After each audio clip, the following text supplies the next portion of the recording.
All right, YouTube is here-ish. It's starting. There we go. Okay, YouTube is there. Gotta catch my shit. Man did not stay in one place. Like, he flew across the fucking screen, yeeted himself to try to get a kill or something. I don't know what that was.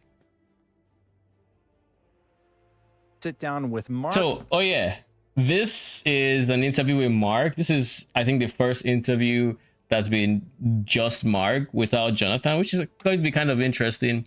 And I hear there's some Minion information in here, so that is why we're going to be checking this. And after we finish with the interview, what we're going to do is we're going to start Leaguestart prepping or testing.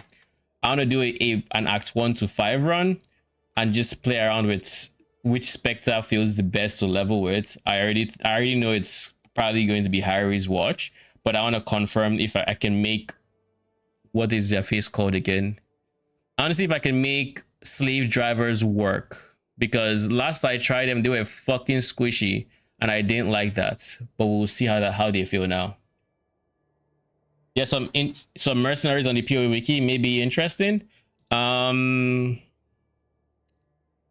wiki, I don't remember if that is permitted, but I shall permit you so you can post that just in case. I suspect it is not, and if it is not, I should change that.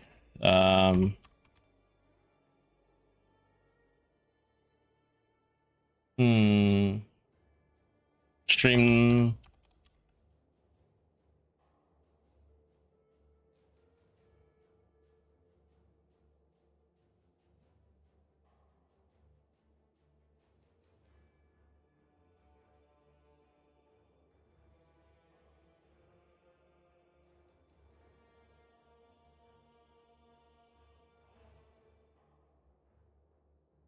Chatbots. Chat commands. None of that.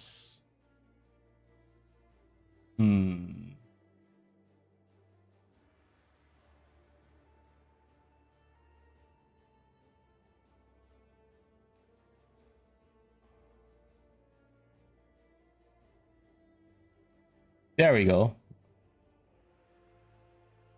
PoE wiki.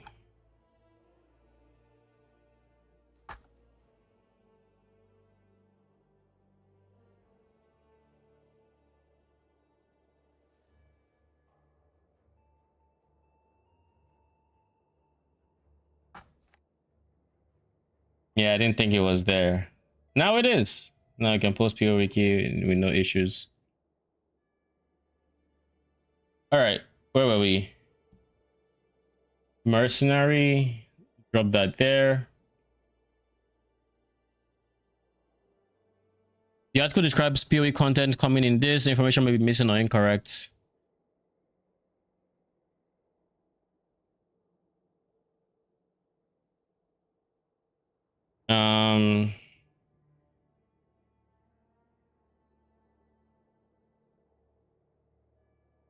So they added the MTXs those guys are using. Lol.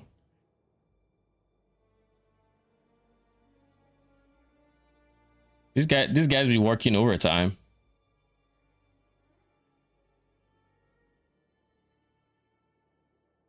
The Saxon assassin or assassin made assassin infamous reanimator. I don't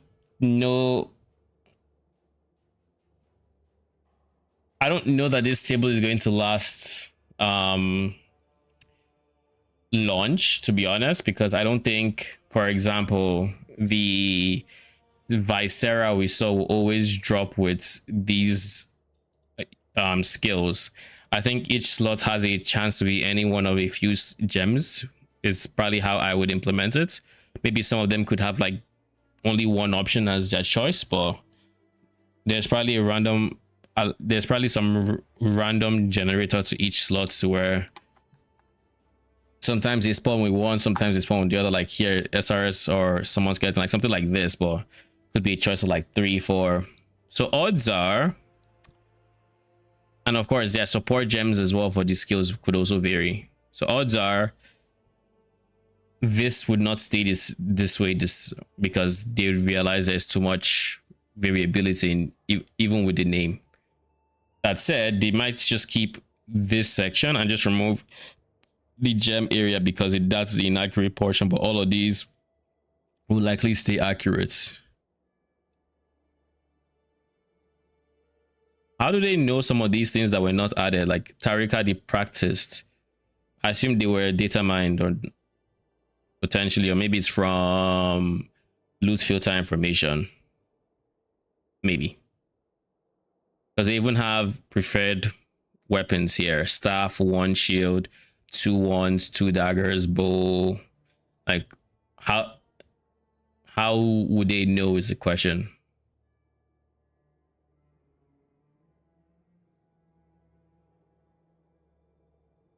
Anyways. Every different room is the same types of traps, but the traps are themed differently. So obsidian room is obsidian boulder, but fiery room is fiery boulders. I know. Oh, okay. They said that in the original reveal of that day 9 thing. I wasn't listening. Lol. Apparently you were not. But yeah, the choice also alters the loot in some. I don't remember if it's only the our 3 loot or if it's including the final loot. I got fiery loot and the loot right after. Then that might be the loot it alters. Neon. All right, let's start the interview. We have an hour's worth of this. Then I'm not going to be live too long today because I do still have some editing to do because I have a video coming out tomorrow. A Leaguestart's guide, essentially, for what I'm going to Leaguestart. The defeated. Not that long ago, I got to sit down with Mark Neon Roberts from Grinding Gear Games to talk all about the new expansion to Path of Exile 1. Now, this game has been going for over a decade. They have a lot of cool stuff planned. Here was our conversation. And just to preface this, it was more about what it's been like working on Path of Exile for that amount of time. Take it away, Destin from the past. Well, the first official interview question I have for you, and thank you everybody for joining us, is why Neon? It says Mark Neon. Can you explain Neon? It's just an alias. I can't even remember what game I was playing, but before I was working at Grinding Gear, I was playing Path of Exile, and before that I was playing games all the way since I was whatever age I was. And it's just an alias I picked up along the way was Neon Spider. I don't know why. I was very young when I did it. I don't know why people, I think I was Stormer originally when I was like 8. And then there ended up being too many people called Stormer. And so I tried to find something weirdly unique and I came across it at some point and it stuck. And then it shortened to Neon at some point. And because I guess it's easier to say than removing a bunch of the syllables that is. And that's just what it is now. So people just call me Neon. Others call me Mark. Some people call me Ruckus. Ruckus. Why Ruckus? Well, now you got to tell me why Ruckus. I just started saying the word a lot, honestly. I used to always be like, oh my God, it's a ruckus, and that's a ruckus. And you'd see things on screen. It's like, this build is a ruckus. And then I started saying the word a lot, and everyone started calling me Ruckus, like my friends and whatnot, and people at work. And then I actually got, like, my license plate is like kind of take on Ruckus now as well. So I drive Ruckus, and my cat's name is Ruckus, and there's lots of Ruckus going on in my life. And so, yeah. Lol. I love it. That's really, really cool. Don't feel too bad because my original handle was like Pyrotechnic. And it's because I thought it was related to like computer science or something like that, the Pyrotechnic Society, but it had nothing to do with that. So everybody just thought it was like an arsonist. And I was like, no, that's not how I meant it. So I ended up changing it further on. But it happens to a lot of people. Everyone gets their weird little aliases they have when they're, especially if they're young gamers, and then a lot of sensible people change it and some don't and stick through. And so, yeah, but mine stuck for probably like 15 plus years now, I reckon, of getting called Neon. And I mean, at least that, actually, considering I started at GGG, 12 years ago, probably. And I was known as Neon before that, so. Got it. Yeah. It's a long time.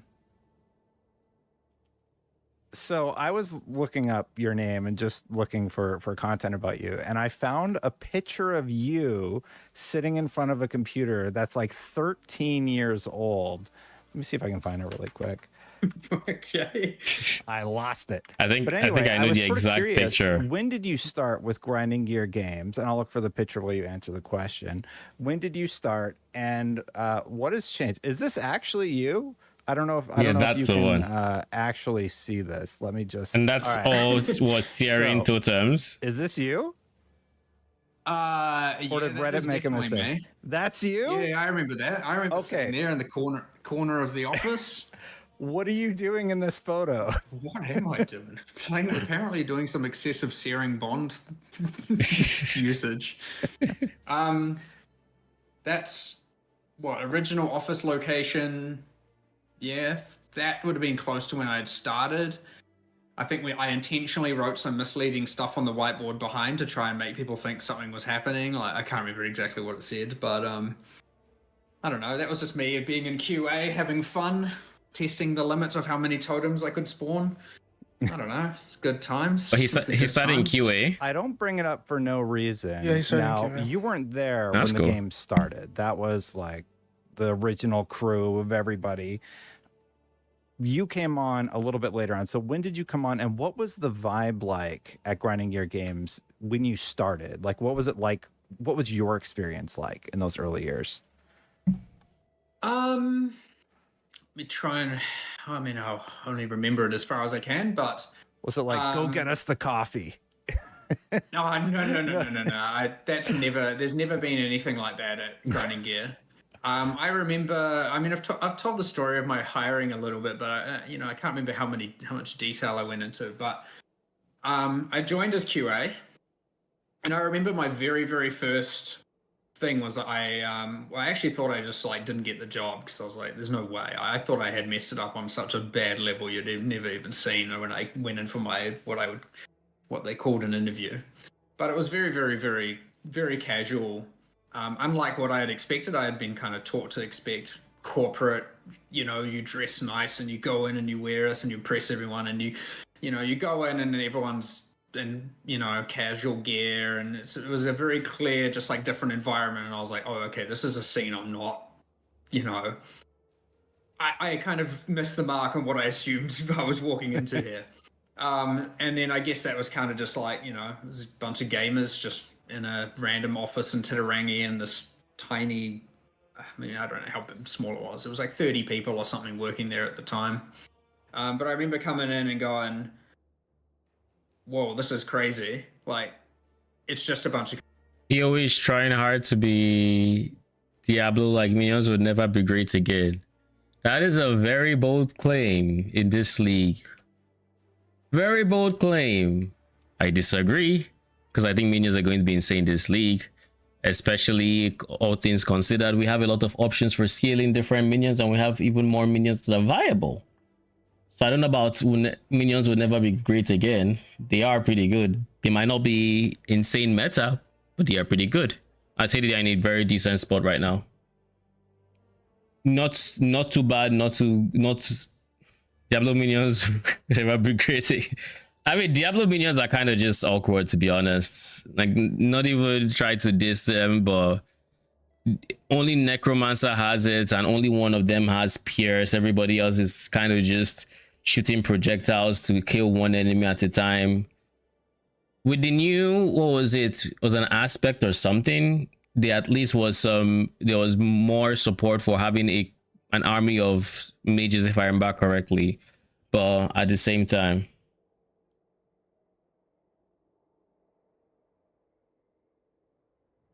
they did the viable bits below average only, while other builds with less cost can cause millions of damage. So it has a lower ceiling than other builds, I take it as well. like D4 minions are not in a great spot, I would say. Like I went into last season and I couldn't even go past day one, but I was going for barbarian minions because I was just so tired of default mercenary default necromancer minions rather. Is Doriani Rectifiler expensive to start? It's not expensive to start Rectifilers, but you wouldn't start with Doriani. You would switch your Dorianis later on when you've made some currency for all the pieces to make Doriani work, essentially. So the Doriani version is more expensive to start, but you can start Rectifilers without Doriani and then switch to Dorianis, which is my current plan for Leaguestart. In PoE2, when someone discovered a good monster to Spectre, that can mortar, guess what? They hotfix the game in just 1 hour. Hey, I mean, I was the person that discovered the monster. So I know exactly how that feels. But I mean, that's PoE, so I'm hoping the Spectre situation over there is improved by 0.3. We can only hope. If it's not, then I don't know how long I play minions next league, but in the ideal universe, they're going to actually be usable. Will you do PoE Spectre Syndicate Guardian? Is it working? Like, will I do let me try to understand that question. Am I going to do Syndicate operatives on Guardian this league? Is that the question? And if so, I haven't actually thought much about Syndicate operatives.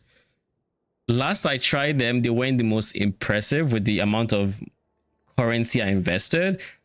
But I am open to the idea of trying them again for one simple reason, and that is Syndicate operatives have insane wave. They have like one of the better reaches out there in terms of clear, right? So if there's any character that can pump out damage on them, it might be Guardian because of how many auras he can realistically funnel on the Syndicate operatives. I haven't thought too much about it though, but it's probably going to be viable. Might not be the most Leaguestart friendly build because they don't work well on a budget, but it's something you can maybe switch into later on. It might be good. Yeah, it could be good, but like not to Leaguestart, but like to switch later on. They don't. I would say they don't work well on a budget. Spectre is very below average. I played all Spectre possible builds. If you want it to be even decent, you need that expensive shit that links with weapon. I disagree in that there are some Spectres that work without a 12 link. As an avid 12 link enjoyer, 12 links are really good for Spectres, but not all Spectres like 12 links. As an example, this was last league. Let me find the last league video because I have a few of these. Crossbearers did not need Squire. This was not a Squire setup. This was a very tanky map, and they have no issues clearing, as an example. And this is Frostbearers. Rectifilers also pretty good. This was not this one I'm about to show is like 2 seasons ago. It's not even Doriani, so it could have been more damage. Where is it?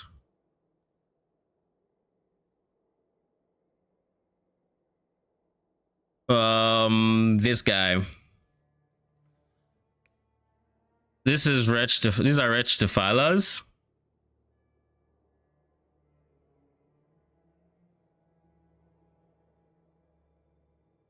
And like in this what do you call it, in this variant, I didn't even use Doriani, so they could have had more damage technically. And this is what, a year ago. Valotaya, thank you for the follow. I don't know if I said that properly, but if I butchered it, I am sorry in advance. Thank you for the follow, appreciate it. PoE 1 minions don't need 12 links on. You don't need 12 link for Spectres, but there are some Spectres that really like the 12 link. Poison Spectre is good, right? Yes, there are some Spectres that are decent with poison. There are also other minions you could use if you want to go poison as well. And with the new glove affix that allows you to convert some minion elemental damage to chaos, there are more Spectres that are open for poison usage. Like one I have my eyes on are Judgmental Spirits.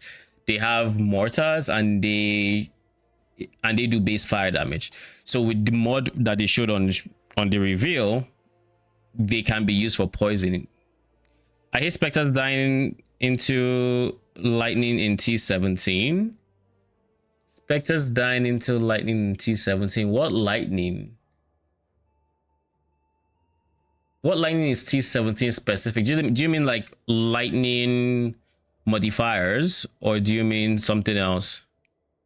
And then to answer your question about if Wretch Defilers are better than Frostbearers, I would say they are both really good.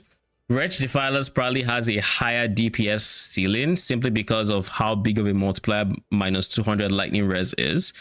But I would say Frostbearers, because of their shotgunning, are very competitive, and they are probably stronger on a budget. Not even probably, they are stronger on a budget because you just throw them into a bitter dream and you're rolling. And when you're moving out the bitter dream, you have your Wraith Lord and everything is fine. Syndicate dies way too fast. Their HP is probably low. They casually get one hit in T16 maps. Syndicate operatives, they are on the squishier side. When you're going Syndicate operatives, you have to invest into a lot of levels and a decent amount of minion life on tree. But so long as you're not league starting it or you're not in like league start budget, you should be able to keep them alive. Now T17s will probably kill them anyways, but T16s they wouldn't die in. Necro good more than Guardian, or I did the same for minions. I would say I can't say definitively if Guardian is still worse than Necro, but I can say that Necro will be more popular because Necro still has Leech, and Leech is a very comfortable defensive layer. So in terms of strength, I would still wager Necro is slightly stronger than Guardian, but I do think Guardian might have a stronger offensive high end just because it can fit a lot more auras for offensive boosting than Necromancer. Defensively, the Necromancer is still, it's hard to compete with that. Computers, I didn't really know what to expect, but I guess I had built up this like gaming as something in my head, and like game developers is this thing, so I didn't quite have it figured out. And then what it was definitely not the case. Very, very casual, informal talks. I remember talking to Chris. I definitely messed it up, like without question. Thankfully, they gave me a chance. I came in as QA, and I remember I think I started and it was like the first or it was a second. Do you know Freight Lord? Yes, it does. You wouldn't be able to use the aura bots from Guardian. You wouldn't be able to use the aura bots, and you cannot use Sentinel or Radiance. Second or third day, I remember them going, we want to deploy a patch. Now the game wasn't out at this point. It was still in open beta, I want to say. Okay. And I remember they were like, we want to test a patch, and he's like, so you let me know when it's good to deploy. And you know, it was long enough ago I can talk about now. I remember not even being told what was in the patch. I'm like, okay, I don't really know what I'm supposed to test. So it's kind of like test everything. So I was like, okay, well, I guess I'll test everything. So, you know, play through the game. There's a little bit of stuff there, some cheats and some kind of a basic checklist and all of that. But I remember I'm like, all right, sweet. I'll test this patch. I'll let you know. And then he gave me a key to the office. And he's like, all right, just let me know, you know, tomorrow. And I went in the office and I was like, okay, so now I have a key to this place. And I went in and I was by myself and I was like, I don't know what I'm expecting here. And I remember testing this patch. And then I was like, I tested it for a while and I was like, look, I'm pretty confident nothing's broken here, but I don't exactly know what I'm supposed to be testing. And then I was like, all right, Chris, it's good to go. And then the patch deployed and I think everything was fine. And I was like, I guess I did my job well. Whereas now it's like, you know, I mean, I changed how this works, of course. Now it's like, Should I do Poison SRS League starts? I think Poison SRS League start is it's probably a decent starter. I haven't actually looked into Poison SRS. I can't say how strong it is, but there haven't been any changes to patch notes this league that necessarily would make it worse or anything. So I think it's still going to be a decent choice. And then transfer to Spectre when you have more stuff. If you're asking how I plan to league start Spectres, I plan to just start off as I plan to start using Spectres as soon as I get the gem. So that's what we're going to be doing, testing today, as what trees I can use, like basically the optimal setup to do that. But essentially, I'm going to be using Spectres as well as other minions to supplement them, and probably using, I don't know if I'm going to use SRS long term, but Act 1, 2, 3 will probably have SRS, and then past that might keep it to like maybe, still the Spectres seem like they're doing enough decent damage by themselves alongside their other minion counterparts, and I don't feel like I necessarily have to use SRS, and I'll drop them. See by run ender Sag. I'm going to do live or make a video. I'm going to do both. I'm probably going to do Act 1 through 5. I don't know if I'm going to get to 5 today. I don't think I am going to get to 5, but I'm going to get as far as I can within like 3 hours or something, or 2 hours. And then I'm going to end stream so I can edit a video, and then I'm going to make a video on that when I get to Act 5, or when I have the answer to the questions I have regarding optimal setups, essentially. So all right, you get food. I don't think you can miss it, because if you like watch it for videos I'm going to make, I will have a leveling guide and leveling POBs, including like low budget, medium budget type situation for it. So if you were looking for how to play it, you will have all the information you need. Oh yeah, thank you for stopping by. It's like, you know, here's the exact list of every change in the patch. Here's all the checklists you got to do. Here's everything you test, and there's a 16-person queue. Is your first time trying a minion? Well, if you have any questions, feel free. No question is quote unquote dumb. I don't mind answering as many questions as needed. I would like to think I'm pretty knowledgeable on minions as well. QA team, and you know, then there's all these different things. A lot's going on at least. It was very different back then when I was the only QA. I came in on a weekend to test a patch that was getting deployed, and I was just like, oh my god, I'm stressing out here. But you know, I am the kind of person that likes being thrown in the deep end and seeing how long I can tread for, and I think I successfully did it. Otherwise I wouldn't quite be here where I am now. But yeah, very, very different vibe, very much more casual, much more what I Diamond Yo-Yo charges for 4 seconds. Mm-hmm.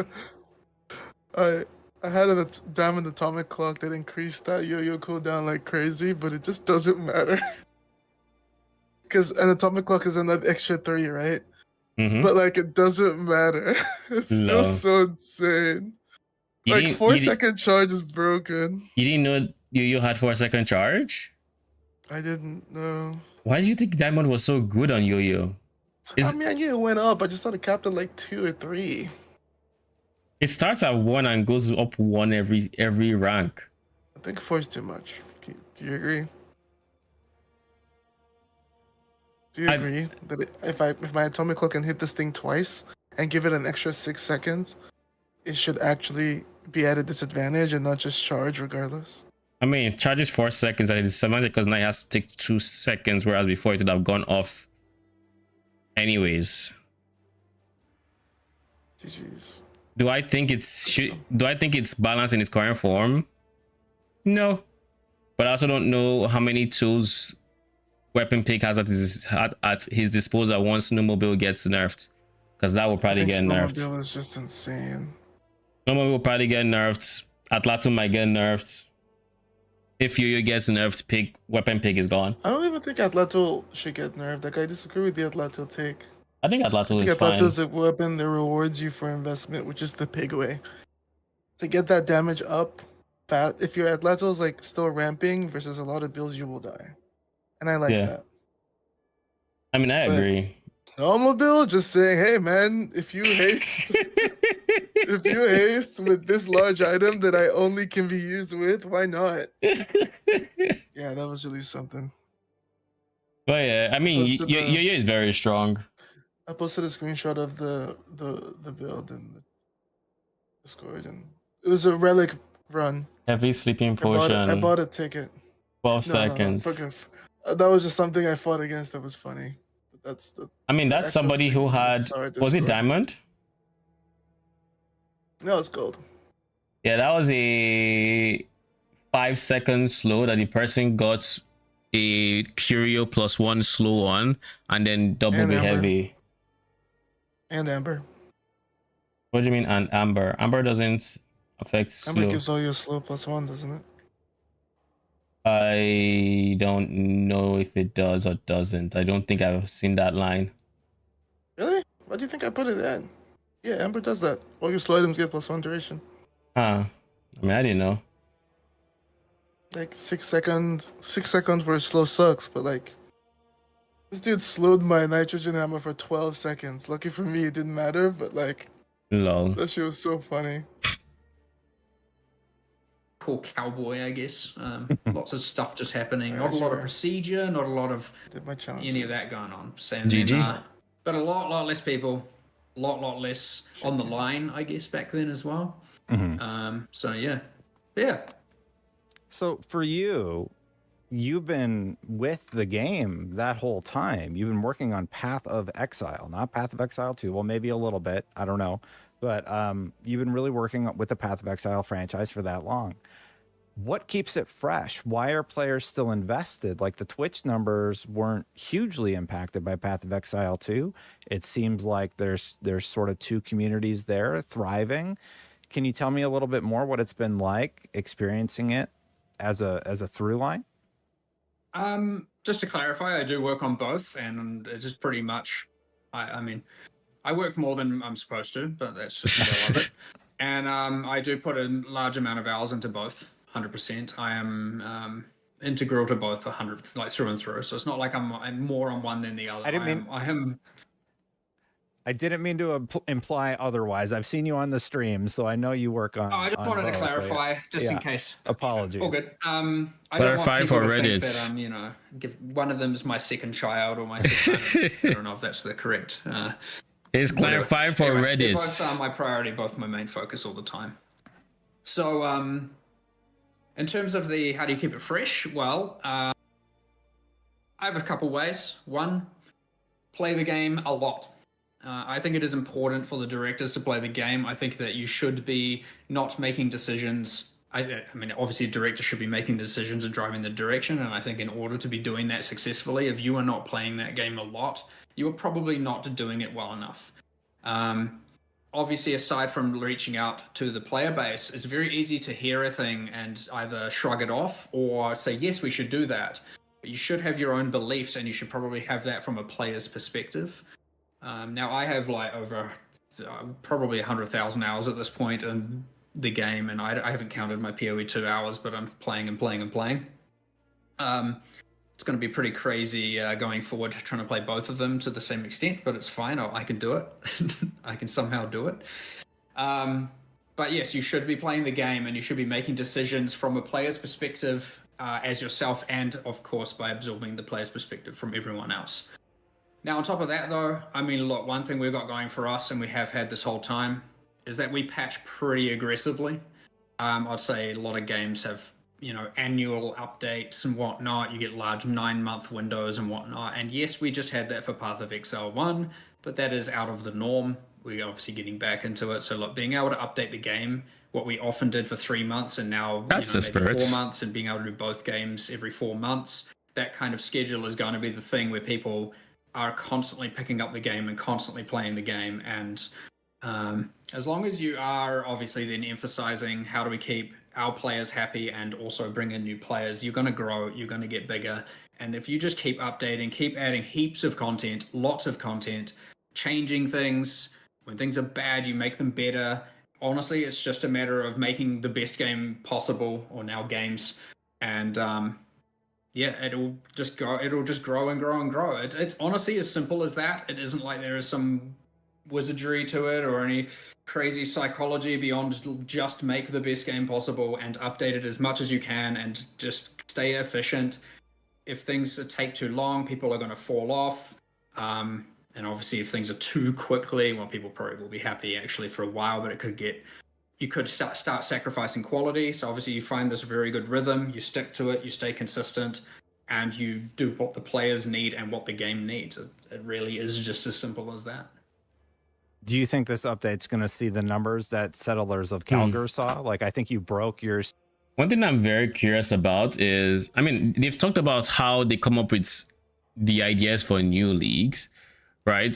But I always find that so fascinating how you can take a game like PoE and bring mechanics as different as, let's say, Tota and Settlers and Breach and all of these things, and Sanctum, and where that comes from. Like, I think what was it they said about Settlers, that it was it Animal Crossing or some or Stardew Valley or something. It was Stardew Valley that it's the idea started as, or something like that. And that is, to me at least, it's very fascinating. Steam concurrent record with that release, and like, why did that happen? Like, what was it about that particular update? I mean, it was huge. It was a massive update. I mean, the change to character balance was immense. Obviously, the Settlers League itself was massive. It's hard to look at. Well, obviously, this is bringing an in-game expansion, which is long overdue. And Settlers didn't do that. And we've obviously got a pretty cool league here. But, you know, it's hard to compare the size of it to the Settlers of Calgar. That being said, obviously, there's a few factors to consider. You've got Path of Exile 2 has probably introduced a large number of players to Path of Exile as a concept, and a lot of those players are probably about to try PoE 1, especially with a new update. That's something to consider. But also, you probably have a lot of people who it's been a year. We might have kind of fallen off the radar for some of those people in terms of PoE 1, the ones that were just focused on Path of Exile 1. But on the other hand, you could look at it and say, hold on, it's been a year. Those players are like frothing to come back. They're like, I need my Path of Exile 1 dose. So there's a few variables, and I honestly don't know how to predict where it's going to land. I think we probably will get around the same numbers. However, I honestly don't know. I've been asking myself the same question, and it's honestly very, very hard to predict these things. So again, I just focus on like, look, I'm just going to, I don't, pulling more numbers or not, I'm just going to make the best game I possibly can and get the best game possibly made, and that is all there is to it. And if the numbers come, they come, and if they don't, I'll look into why and see if we can make people happier to then come back. But I don't know. I have no idea. Have you found that players are enjoying the flavor of Path of Exile 2 or Path of Exile 1 and then sticking with that? Because I saw sentiment online. A lot of people were like, Path of Exile 2 is great, or Path of Exile 2 isn't for me. I really wish they'd focus on Path of Exile 1 for some players. What have you seen? Like, what's the data showing you behind the scenes? Oh, no, 100%. There is an audience for 1 and an audience for 2. Like, just clear cut. And there is an audience for both, 100%. And it is very important that we make a game for Path of Exile 1 players. We make a game for Path of Exile 2 players. We have those distinct audiences. We want to keep both happy. And yeah, you do see a little bit of what I call to myself at least, a bit of a civil war between the PoE 1 players and the PoE 2 players, where every time we posted a Path of Exile 2 update, you get some PoE 1 players going, I don't want this, I want my PoE 1 update. And then when we started announcing PoE 1 stuff again, you saw some people going, hold on, why are you working on that game? Work on the other game. And the reality is, we're finally, again, back in the groove, working on both. Like, I don't know, we're obviously just announcing and working on 326, but also we're doing 021 for Path of Exile 2, and we've got both updates going. You know, and we're at the point where now you're seeing news for both games posted on the same day, and we're only going to get more efficient and better at maintaining both, and that's going to be very, very good. But like right now, we are working on 021 for Path of Exile 2. We are hoping to deploy it this week. We've done a post on it. A lot of that came from, you know, me playing and absorbing feedback, while also making, you know, and getting the team to make the next expansion for PoE 1. So like, Certainly figuring out how to multitask better, let's say, or have multi-threading going on with both games, and yeah, should be good. Speaking of both games, what did you learn with Path of Exile 2 that you were able to implement in Path of Exile 1? Anything? I mean, there's been the subtle. It's very easy to do quality of life features. Like that's just coming in constantly. At the moment, I mean, a lot of the stuff already that has been coming to PoE 1. The breach QOL that we've been asking for Lord knows how long finally is coming because of PoE 2 gets it. No complaints from me. We have it now. This might actually be the first league I actually go deep into breach, just because now I don't have to click a million breach splinters. Oh, and before I even continue this video, I actually want to just quickly show real quick what the Reg Defilers high budget kind of looks like in terms of numbers. Now, sadly, POB doesn't show me. You can't actually calculate Reg Defiler damage, but at this point you have minus 200 lightning res, so you can imagine the damage is already pretty decent. But yeah, this is a very tanky build. Very tanky. Spell suppress capped, block capped.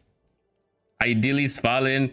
I don't think there's any information on Svalin aside it's going to be rarer, because not everybody has settlers in their map, so the boss is going to be rarer, and of course it was already kind of rare from that boss, so just by virtue of how much fewer times he's being killed, I think Svalin is going to be a very expensive item. So just, you know, just putting it out there for anyone that's planning to have Svalin in their medium budget, this is not going to be a cheap shield by any means, especially since it didn't get nerfed. It is not going to be common, but I don't think it's going to see a drop rate nerf. I just think the biggest nerf is just the reduction in the number of people who are actually killing that boss. And even lastly, it was still expensive, is a funny thing. But yeah, we only care about cold res, chaos res, so like 90%, 83%, really good max res numbers. And we're also going to be using aspect of the crab for physical damage mitigation. And if before Svalin, I haven't decided what I'm going to use here, but there are a few options. Defensively, you can probably use, you can use what's your face, my guy?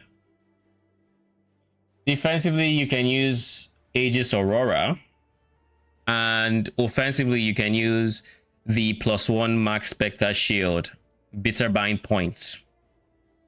So we have a few alternatives to Svalin as well, in case it ends up being very like giga rare, giga expensive. And honestly, if it's that expensive, I'll just farm it myself, like genuinely, because I mean, this is popular knowledge, but I actually do enjoy settler mechanic. Then yeah, just wanted to tease this a bit. The video going over this POB is going to be posted basically tomorrow morning, which is in less than 12 hours from now, which is what I need to end stream early to edit anyway. So like when I end stream, just know it is because I need to go edit a video. But anyways, that is all. Let's go back to the video. Mercenaries can get anointed passes and keystones. Yes, keystones from uniques. I think I always expected, because even AG gets keystones from uniques. Anointed passives, I don't think I ever tested it on AG, so I wouldn't know if it works on AG. But Mercenary, I think they confirmed last night that they get both of them. So Blight uniques could be pretty decent on him. Just making sure his amulet is anointed is also pretty good. I haven't really looked through the notes to see what I would like him to have. Depending on what I need him to do, I'll probably figure out what the best anoint is. And if there's nothing that's insane, it might just be a case of something defensive for him. You know, max endurance charge as an example. Or what else could be decent on him? I think auras could be decent on him if he already has base auras. You know, if he has smite, could be decent. If he has smite and wrath, could be decent. That we're going to see two like the two different auras on the same mercenary, but I mean, you never know. If he has Warcry, could be something for Warcry. I think it's going to vary on a mercenary to mercenary basis, essentially. Let me get water before I continue this video. Give me a second.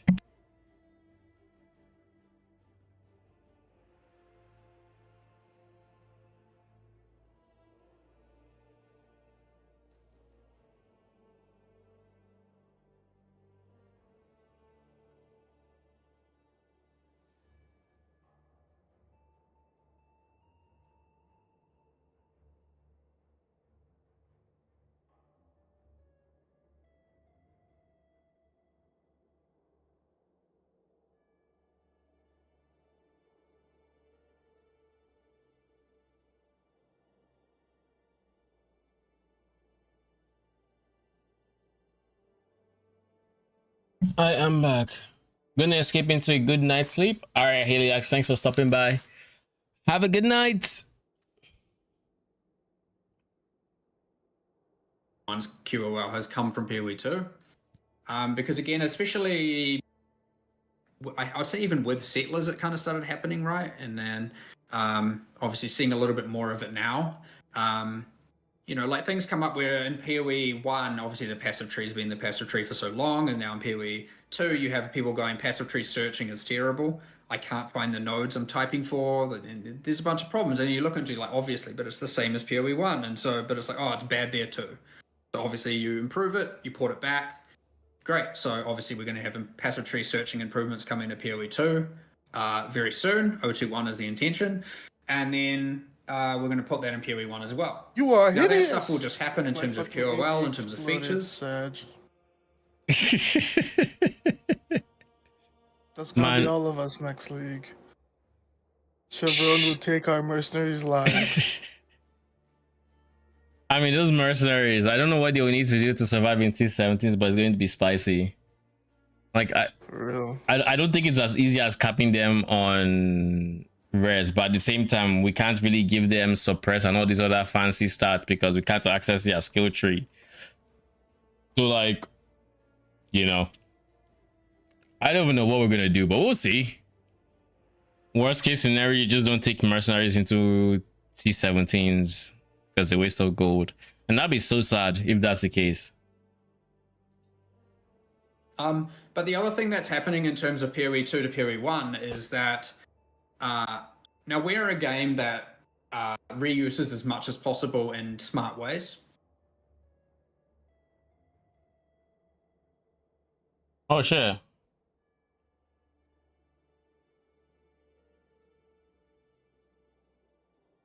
So Heliax was correct in that you can now leave an area, resummon agent, and he'll still be there in that area. So chains of command stonks just went up. I mean, that was the wording, so. But yeah, chains of command stonks. Looking pretty good. As a league starter, this is the best position chains of command has ever been in, as you might imagine. Thanks to one little QOL change. I mean, it's not little, it's huge. So like you can make a monster or a boss feel entirely different by changing the model, right? And that is a thing you can do, the actual 3D model, and you can use the exact same rig, exact same animations. And so you get to redo the model, redo the VFX, and you get those two departments to be completely untouched. And all of a sudden now you've got a boss in both games. They look very, very different. And as long as you don't overdo the reuse of a single given asset, you don't get, like, you know, people won't. I mean, I think in the reveal, I saw one of the new bosses. He had one of, what's his face? Arbiter of Ashes abilities. The giant circle explosion with the volatile orb that goes in the middle or something like that. Like that explosion was in the reveal. That is a reused asset I found. Don't really notice, or you use skills in different contexts. It's a beam in this, it's a bullet hell in that, it's a, you know, there's a whole way to mix and match that kind of stuff.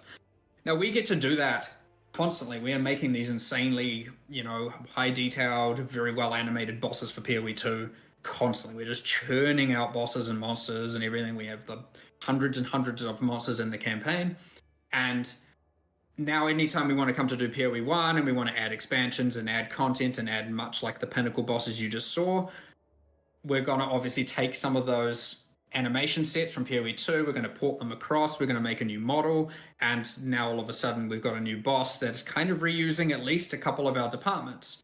And sometimes you reuse more than others, and other times, and then other times you redo the entire set and whatnot, but you at least get to kind of harvest one from the other.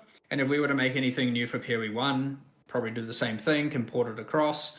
And like being able to do that is just going to be is huge. And again, players often will never notice. Honestly, even as developers, most people will never notice the level of reuse, but it does happen, and it is very, very useful. And so, like, constantly, I'm just sitting here thinking everything that gets made in PoE2, I'm like, how can that go in PoE1? What expansion is that in? How's that getting added? And constantly just doing that. So, you know. I am a little curious. Is there ever a world where you see Path of Exile 1 coming to an end? Well, the end of the world, I guess. I don't know. Hopefully not. You said, is there a world? And I would say it's the end of that world. I don't see that at all. No. It's certainly, I mean, even just thinking about that, I am like, what would it even take for me to see that end in sight? I mean, it would require no one to play it, right? Like, and is that going to happen? Almost certainly not. So, no, I guess I'm just we're going to go forever and ever until, you know, I mean, like speaking, obviously, there's a point in where cost and, you know, one of the scales doesn't quite weigh, but we're not even close to that point. So, and I don't see that ever happening, honestly. I don't understand how that would happen. But answer right there. Whoever knows. However, no, I don't ever see that happen. What am I smelling? Can you say that about Path of Exile 1 and Path of Exile 2? Yeah, 100%. Give me a second. 100%. Smells like something's burning. Probably from somewhere else, but let me go investigate.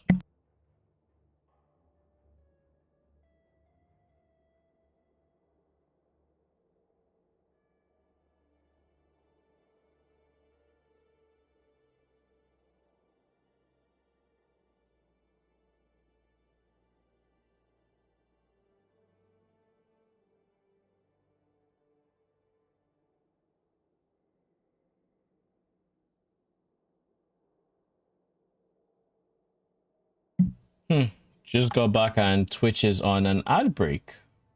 Why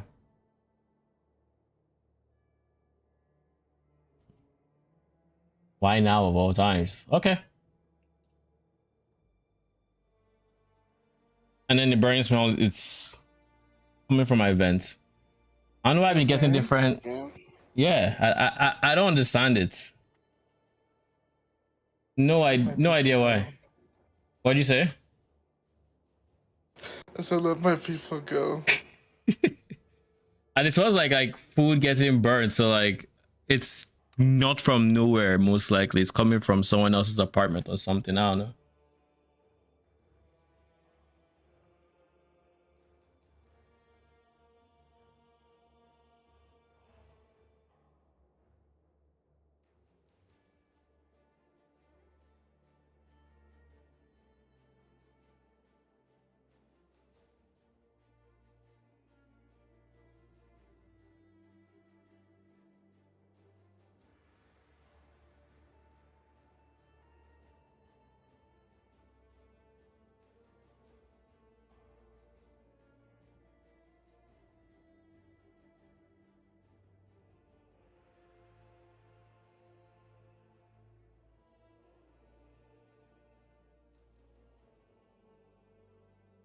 All right. We still have a minute of ads left on Twitch.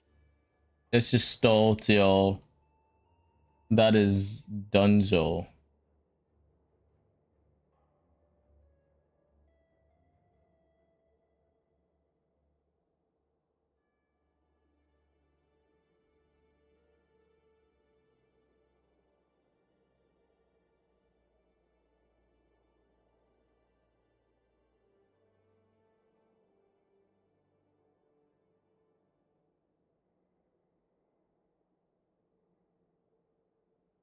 Being completely honest with you, in this run, I was hoping to go railgun. I am day 4 without a weapon vendor. Lol. Day 4 without a weapon, a medium or a large vendor. I've got the non-weapon, Curio, and Pain. Sometimes it be like that. Forgetting. Bro, Crit Core and Chris Army Knife, just holding on to my dreams. So, I just Lol. thought it was funny. 07. I assume you have 0 wins as well. Nah, I'm not 0 wins. Okay. All right, Twitch is back, thankfully. Now we can continue. You know, I don't know because if you've ever seen the Chris talk where it's like how to make a game that lasts forever. Well, it wasn't hypothetical; it was real. yeah, you know, I think about a lot of these games. I saw a story recently about Final Fantasy 11 and how it almost ended at one point because there wasn't support, and then all of a sudden they got a bunch of support for the game, and that's still going on. I was playing that back in the PS2 era, and then you know I think about Path of Exile 1 and how long that's been around and how engaged your player base has been. Like having a spike like you did with Calgar is really, really impressive. So now you're talking about this cadence: June, Path of Exile; August, PoE 2; October, PoE 1. Do you think you're going to be able to keep up with that cadence, or is Jonathan Rogers going to make another one of his amazing apology videos to say that he messed up? If he watches this, I'm sorry. I'm just joking around. No. Like, hey, look. I mean, he apologized because we fucked up. Yeah, That's the truth to it, right? And he apologizes and he takes that, but like that is equally my fault. And I am glad that he's the one, you know, who's willing to fall on the sword, so to speak. But like, you know, we both caused that to happen. However, like, we're pretty on track now. We have a very good plan for at least the year, and I cannot see a reason why we wouldn't be able to successfully continue going. Like The year 2025 or the year to next June? I wonder which it is. I mean, either way, love what I'm hearing, but I'm curious which year he means. I've already got a pretty fleshed out design for 327. And obviously, we stay flexible with those things because depending on what happens in 326, we obviously like to change things around, and I'm obviously not going to talk about it. However, it is 100% achievable. I have no doubt in my mind about that. And we already know, obviously, what's happening with the next PoE 2 expansion and so on, and well, that is achievable. And I mean, currently it looks 100% success rate. But, you know, I'm the realist in me is always like, yeah, never 1000% no, but I can't see a world in where it doesn't succeed. Now, obviously, it's new for the company, it's new for me, it's new for everything. Like if we're talking about doing 6 releases a year, like 2 games, but we have expanded, we've figured our shit out, we know what we're doing now. It was pretty rough for a while there, but we're certainly on top of it now, and it would take something pretty severe for it to not, you know, go out the way we now intend. So makes sense. Yeah, you got the big August update coming and then full release in December. How are you feeling going towards full release of Path of Exile 2 in December? There's like this thing in me, and this is personally. Have they announced full release? Like, is there an official date? Or where is this December? Full release of Path of Exile 2 in December. There's like this thing in me, and this is personally speaking, where I'm like, you know, I'm not sure exactly what the date is for that, by the way. I thought I gotcha. That is no. I'm Okay. not going to acknowledge that, but I'm also just not going to say anything about the specifics. But I'll ignore the date part and just say talking about full release. The main thing is obviously there's just that like. It's this thing where, because we're adding more content, so like we did with 020, that wasn't just finishing what's there, we're also adding more, and so you're almost like moving the goalpost a little bit every single time. So there's an interesting thing where, personally speaking, we're just like trying to keep up with that as we're going is kind of interesting, because I want to make sure that the content we're adding is to a release grade, I guess you'd say, because like it's kind of interesting because like you could look at Path of Exile 1 or 2 and just be like, this game isn't, you know, what does release mean? Because again, we're going to be making it for 15, 20, 30 years. Like, what is release? And so, yeah, it's obviously nice to have a full release and you get to play through the whole game, but it's not like the game as a developer, and especially as me, who's going to be making it and working on it and playing it for this long, you know, there's like kind of like, it's never really finished. So, you know, I appreciate that, you know, getting to a release goal is going to be amazing and feel real good for the team. But like, to me, it's just the beginning, right? Like I'm just starting. So I don't know. I have a different perspective on it all again, because I look at things so far in the future that Yeah. I'm, yeah, bit of a different perspective. However, again, you're not going to bait me into getting any dates here. No, no, I'm just having fun, you know. I know.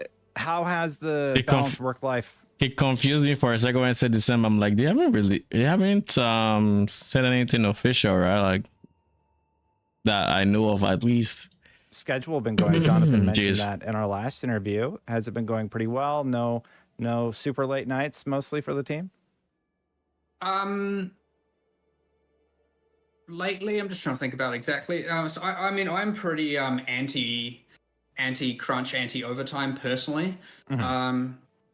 Now I'm coming from the perspective of I am in terms of for other people. For myself, I'll just do what I think is fun, and I don't mind. I'll do whatever's necessary for the game.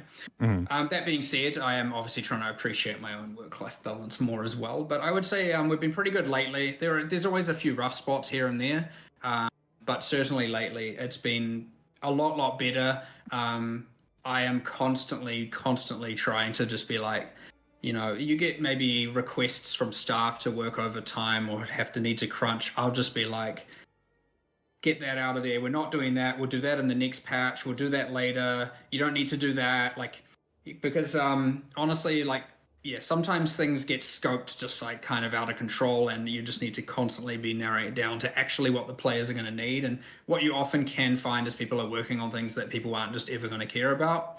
So it's important to constantly stay in there and get those things out of there. But I especially lately as well, I don't know why, I just took it upon myself. I'm trying to make sure that we're not burning out our staff, burning out the team, because again, it's not just trying to get to that release point. It is a forever grind.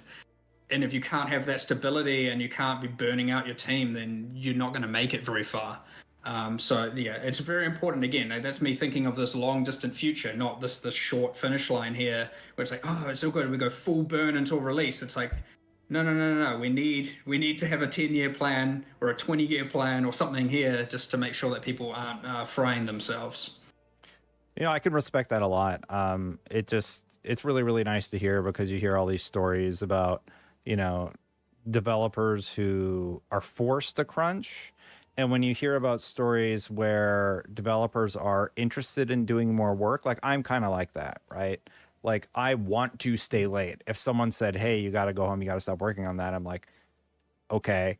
And then I keep working on it because that's what I want to do, right? So I think there's a big difference between making people work overtime and 100%. People who are passionate about working on a game and working overtime. And I think we don't have conversations like that enough about people who are super invested. And like, yeah, I've seen that online, and I really do appreciate the approach that I've heard from both you and Jonathan about how Grinding Your Games handles it. So yeah, it's nice to hear. I'm curious, what is the thing that you're most excited about this big update? You just gave us the big presentation. I'm asking you about historical stuff and things. I didn't really ask you about this particular one. Tell me, what has you most excited? What are players really going to latch on to in your opinion?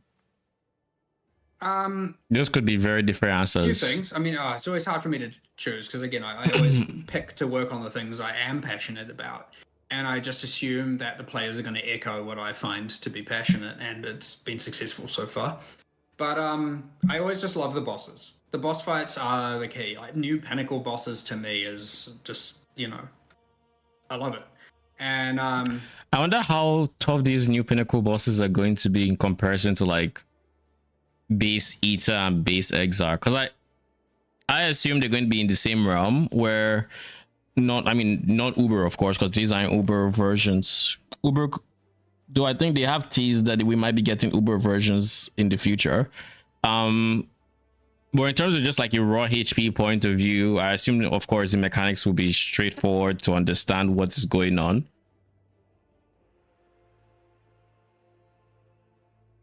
But since these guys are kind of between T16s and T16.5s, and then T17s are the stepping stone to like Uber bosses, I'm inclined to honestly believe they should be a bit tougher than the other pinnacle bosses in terms of a raw HP sponge point of view. They should probably take a bit more damage to kill. That would be my guess, at least. It's always the boss fights, but honestly, again, I would even say that, you know, something like actually, okay, there's too much here. There's too much. It's like I'm just thinking about all these different things in my head. I really like, obviously, bringing back Zana, like speaking narratively and talking about the game, like bringing back Zana and and being able to return to that storyline and set it up in a way that we can not only do it now, but as a pre-teaser, then further that storyline even further again, in some expansions in the distant future. It's been set up in a way where that's possible, and I did that quite intentionally, and it's very cool because she was a very, very, very popular character who kind of just was like, "Yep, it's gone." And so being able to bring that back and see that through is very, very fun. And obviously then they get all the bosses with it, which is amazing. And then we get to kind of put a twist on the end game and do whatever we want going forward. So like the thing about this one, and this is something I'm very excited for later, is sure, we've got these new mechanics now, we've got new crafting mechanics, everything. I do actually have kind of soft plans for the next expansion and the next in-game expansions, that is. So seeing all that through is going to be real fun over the next however many years. And then what else? I mean, I always like seeing things like the crafting mechanics and seeing how they play out. I think this one is quite simple in terms of improving dropped items on the ground. Like just being able to find an item and ID it and hopefully get a good item. It kind of plays in the same way that the like tier 2 to tier 5 items do in Path of Exile 2.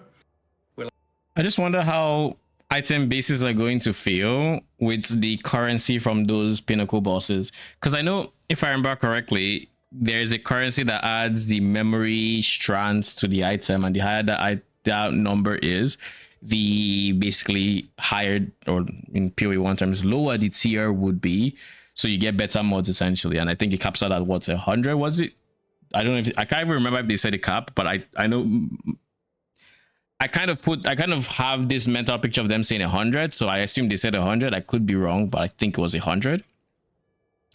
And if I remember correctly, when you use that currency, it's not guaranteed to be a high value or something. I feel like I remember in the Q&A them saying something along the lines of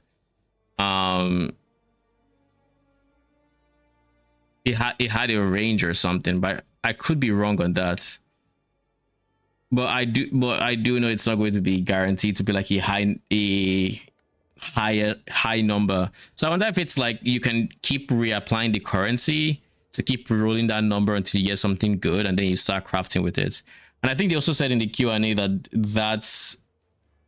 the shards are only used by, it was a basic currency, like not essences and whatnot. So you could actually save those kind of things for the end of your craft, like the final exalts and whatnot. So you can actually more deterministically get a good exalt slam at the end, something like that. So the concept of that, like the memory strands, is kind of cool. Like you have more hope identifying a tier 5 item going, this is probably going to be good or can be very, very good and has a higher probability of just every other item you're finding. So finding the items with a lot of memory strands are going to be like, oh, I want to ID this and hopefully get something very, very good. People are going to be also selling it in bulk. Dropped items is obviously huge for how I play. But honestly, on top of that, it's going to be I am I'm a social player. I play with friends all the time. I play my support characters, and they all play their character, their things, and I like to make them as OP as possible. But having the mercenaries play into that, where I can I'm thinking okay, I'm gonna have my one mercenary that just obliterates everything while I support it. And then I'm going to have my support mercenary so that me and my mercenary can support my friends better. And it's just this giant support network of making everyone insanely strong. So that's also just exciting. I mean, but honestly, all of it, it's kind of hard for me to ever pick my favorites because, again, I literally, when I am designing, doing the original scoping of every expansion, I'm like, if I suggest a thing I am not exceptionally passionate about, then what am I doing? Why would I do that? So I pick things that I think will be insanely valuable to the players, but mostly because they are valuable to me. You have all these new updates that you can't wait to see the players really dive into. I am sort of curious, how do you keep coming up with new ideas for Path of Exile 1? It's been over 10 years. Yeah. What's the specific? How Pretty many good years have you been on the question. game? I mean, I've been there for, again, 12, 13 years, coming on 13 years, I think. It's been a bit, right? Yeah. So how do you keep pushing PoE 1 forward without jumping the shark, so to speak? Like adding something that would just totally break the immersion. And in your opinion, what's an idea that you think would have caused that? So it's a two-part question. How do you keep innovating over all this time, and what's something that will be one step too far? Well, okay, how to keep innovating. Honestly, it's not that hard, and I don't know if that's just because it comes organically. There's a couple ways. One way is I look at a problem people have, or problem players have, and I look at it from that perspective. And instead of just going, how can we just, put a band-aid on this and it's fixed, it's how can we design something immersive and fun that also solves that problem? So you're kind of coming at it from a different approach. Oh my god, what is this quality? Is this now me? That actually makes it a bit easier because you know what you're trying to solve, and so then you just need to make it or it's and that's not that hard. Making things Mark? Epic is pretty easy. Mark. Yeah. When you've got an entire team of artists and audio guys and everything, all of that, making things epic, that's easy. Solving the problems is it's finding the problems that's the hard thing. And again, when you're playing a lot and you're listening to your community a lot, you're going to know what the problems are. So that comes as it's but then it's how do you pick the theme? I guess, look, that can be hard. We've had all kinds of strategies over time. Often it just results in random brainstorming, thinking on the weekend, just chatting with people, different developers. I'll just go talk to our head of audio and we'll just be rambling about some stuff, and all of a sudden we've come up with some random thing we can do in the next expansion, and it can also happen to solve a problem, and they say, oh, whoa, it's happening. So honestly, just talking to the staff often helps. Actually having casual conversations about the game and about the content is actually quite important. So it's not all just, professional official talk. It's just sit down at lunch with a bunch of the game designers who happen to be playing the game the night before and are all just talking about their experience and what they like and what they don't like. And then all of a sudden you're like, I know what I want to do next league. Just check. Do you have a notebook with ideas? No. All right. They just come. They just come. I generally don't forget this stuff, but again, I generally have some kind of thin plan for a while. But generally you get, I've got the next kind of expansion kind of figured out and a bunch of bullet points, and then I start expanding the bullet points. But honestly, just chatting with the team is the biggest way. It is the biggest and best way to get these things. There isn't some massive grand plan where it's we know exactly what we're doing 3 years from now. We respond to the players, we respond to the community, we respond to the game. And so we are constantly addressing problems. And so, a league like Betrayal becomes stale, as it does, and as there will be another league that becomes stale or is already stale. And all of a sudden we can go, we need to give this a fresh coat of paint so that... Speaking of Betrayal, can I just say them removing T4's rewards is... I mean, on the one hand, it is what it is, but on the other hand, gems are going to be so much more expensive this league. As an example, just because Torah is no longer there for 400 mil XP when you're done with your safe house. Now, granted, because they've separated Katarina and non-Katarina, like safe house, and your board no longer gets mixed up. You can get the perfect board. You can have Torah in research, and you can have Gravicious in transportation, and all of these things, and you just keep running safe houses, and nobody's moving safe houses from one to the other, and yada yada. So like on average, every single time you do a research safe house, you should have like a decently tiered Torah, but I would wager she probably would not always be 3 stars. And if she is 3 stars, does that beat having the extra bench? Maybe. Actually, for Torah specifically, on average, you could end up with a net neutral amount of gem XP simply because of the resets. But with something like Gravicious, whose loot table is supposedly not altered by T4, but in reality seems like it is. I mean, we just have to wait through all the trash div cards, I guess. But then Vorici is going to be interesting. Vorici research is the giga currency full stacks, so that should be fun. That should be fun. But yeah, we'll see how Betrayal feels without T4 rewards. I mean, we lost 30% quality and we survived, so we'll see. I'm also hoping the chance to drop Katarina fights is not too low, because like from experience dealing with Katarina last league, these people claimed it was a 30% chance, a 1 in 3 to drop Veiled Orbs. I was not dropping that shit 1 in 3 times. I went like 20 kills and dropped, it was 21 kills and I dropped 2. That now maybe my RNG is just shite, but like I don't know.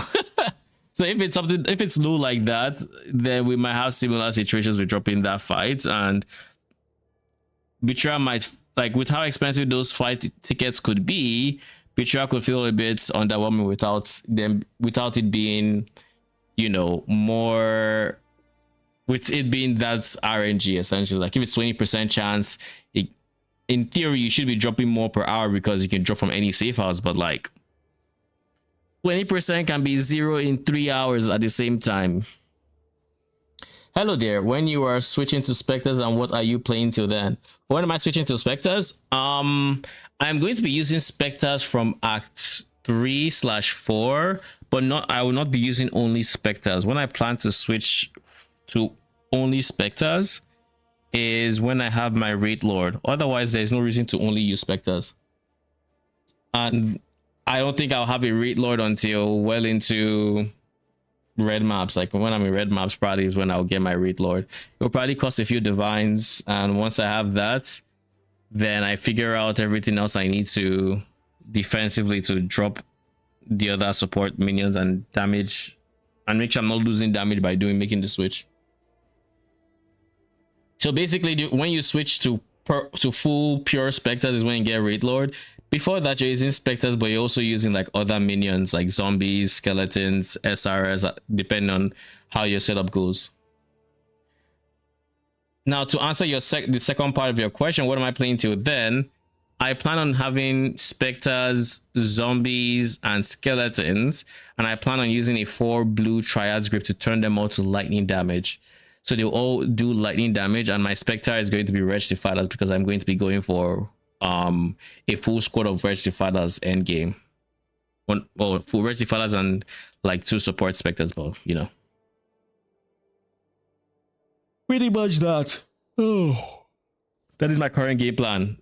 Campaign, I plan to either use Slave Drivers or Hyries Watch as my Spectre of choice. I think I'm leaning towards Hyries Watch, even though they do cold damage, and the reason for that is Slave Drivers, in my experience, at least lately, in the past like league or two, have been on the squishier side. So I would not want to have to deal with the pain of having to resummon Spectre's during campaign. So probably be Harry's watch angle if that's maintains. Are you gonna play with Doriani's prototype? Yes, I am, but that is like in a probably medium budget to high budgets will be Doriani's prototype. Before that, it would just be Rectifier without Doriani's.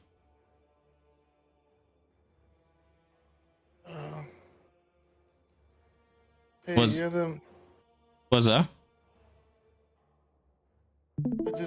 I just died to a max setup that I think you would love, so I just want to show it and freak you, Sag. Lol. Ever get killed by Oil Lantern? Day 11? Let me see. Lol. So Okay, the real thing is it's Toxic Flame carrying this setup. I It's mean, not really. it's a Toxic very Flame. interesting looking setup. Just look at the amount of burn I take It charges when you burn a poison. Which is it? when you regen. Oh, it's regen. Oh, 2000. G fucking G. Toxic Flame went crazy. GG. Cool, man. Thanks for taking time to answer. You're welcome. Let me know if you have any other questions. I will have a guide for what I plan to do out.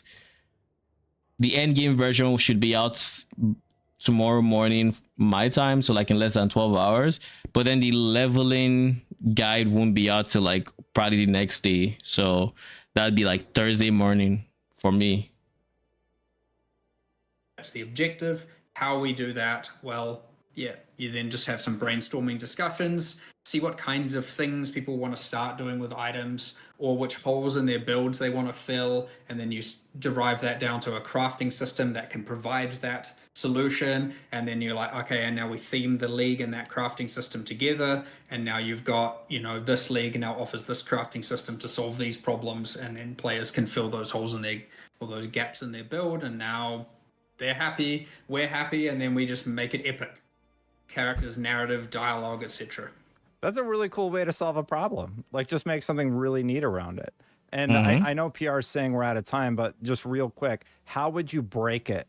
Like, what would be one thing that would be like way too far? Like an expansion that's all about kittens or something. I don't know. I mean, look, it's important to not change the style of the game, because you're going to change the audience very drastically, and like that's not what you want to be doing. So I mean, you are right. I mean, you could add kittens for like a day, but yes, you get, if you get too cute. Look, it's meant to be a visceral game. It's meant to be dark horror gothic. If you start putting in something that isn't what the target audience of that is looking for, yes, it's going to fall apart very, very quickly. I can't say I have any specifics, but like, you know your target audience, make it for that target audience, bring new people or fold people into your target audience, but like definitely don't just like pivot and go completely off, at least from an immersive or narrative standpoint. You can go pretty X Factor with the mechanics. You can get pretty out there with like, we're gonna, with Blight, when we're just like, we're gonna add a tower defense to the game. That's fine. And the good thing is we get to do it for a league, and if it works, it sticks. If it doesn't, it doesn't. But don't add a tower defense using something that is not, some theme that is too kind of cute or too playful or something like that. You want to have it be, again, still very much fitting in that world, that Rayclast, where it is quite horrific and not a pleasant place to live. Got it. Well, Mark, thank you so much. I know we are at time. I really appreciate you taking a few moments to speak with me about Path of Exile. Really excited about the new update. Can't wait for 2 to release, maybe in December. We'll see. And I look forward to speaking with Grinding Gear Games again in the future. Awesome. And thank you very much. And as always at these events, you usually have a group session. Here is that section of the interview. All right, so the first question we have is the plan to have more QOL, quality of life, and feature parity between the two games moving forward? Well, it's kind of a little bit, it's almost a two-parter. The way I look at it is that quality of life, yes. Oh my god, the audio being D6 is like, it's hurting my brain. On one game or both or the other game, we're always going to do it. I don't know there's that much if it is a feature that exists in from the group session, but it was a cool interview. Both 100%. It is worth doing. Isn't this where they talk about things that might be coming in the future or something? Like, I heard there was a question about minions essentially. Sometimes it's worth trying out in one game, and then if it's a success, the way we've done it, we port it to the other, and vice versa. I wouldn't say there's a long, we haven't planned this out for the future, but the intention certainly is the case that the moment something works for one, if it applies to the other, we will port it over. As for features, it's quite broad, but of course, there will be, in most cases, a lot of cases, yes, you'll find it can apply while to both watching games. this, however, let's do something. Due to the context of the content, sometimes the feature will only apply to one and not the other. It depends. If it's around like kind of combat and player skills and whatnot, we obviously have some limitations. Whereas again, if it's around maybe, something to do with the passive tree, we can probably apply it to both. But we'd want to make sure that we consider the context. Of course, they are very different games with different pacing. And we do want to keep it that way. There are kind of two visions, and we are obviously wanting to make sure both are held up, as opposed to just turning one game into the other and all of a sudden you've got two of the same product. Second one's not a question, but hello. And then the third, how long can an Atlas memory thread be? 2 to 3 maps, or can we do long chains? Yes, in the presentation, I think there was like one that was an example of 4 maps, but the intention is that it is a little bit longer. I would say that you shouldn't be expecting anything less than, say, 5 maps, say 4 to 8 maps kind of range. We don't want to make them too long that it's like really annoying, of course, but they are pretty fun. You do get the extra skills as you progress along the memory thread. You get more and more skills. But it's only standard now. A bit more intense, and then you also get the modifiers at the end of each one that affect all the I have subsequent to delete ones. something. So even if it is longer, as much as the people who just want to farm the bosses are probably going to be like, oh my god, let me get through this. The people who actually want to juice the maps and they want to make the most and get the extreme amount of the influence and modifiers going on, they'll be happy to have long chains. So a bit of both to appeal to both player types, ones who want to do more bossing and ones who want to juice their maps more. Or so I have to migrate it. I keep using the word juice because it's what the players use. So if you don't know what it means, let me know and I'll elaborate. Next question. Given the focus on in-game content this time, is it safe to assume the new play experience for PoE 1 won't be changed going forward? The fuck? I wouldn't say that's entirely true. It's a little bit changed, especially for the core game, with some of the features from Settlers of Calgary being added to the core towns. So like even when you're playing through, you are getting the respecking. Now, I know you had it during Settlers of Calgary in 3.25, but that was restricted to the League. We didn't have that in the core game. So you're getting the respecking, you're getting the gambling, you're getting the currency exchange, which are 3 hugely popular features that are very, very good for new players.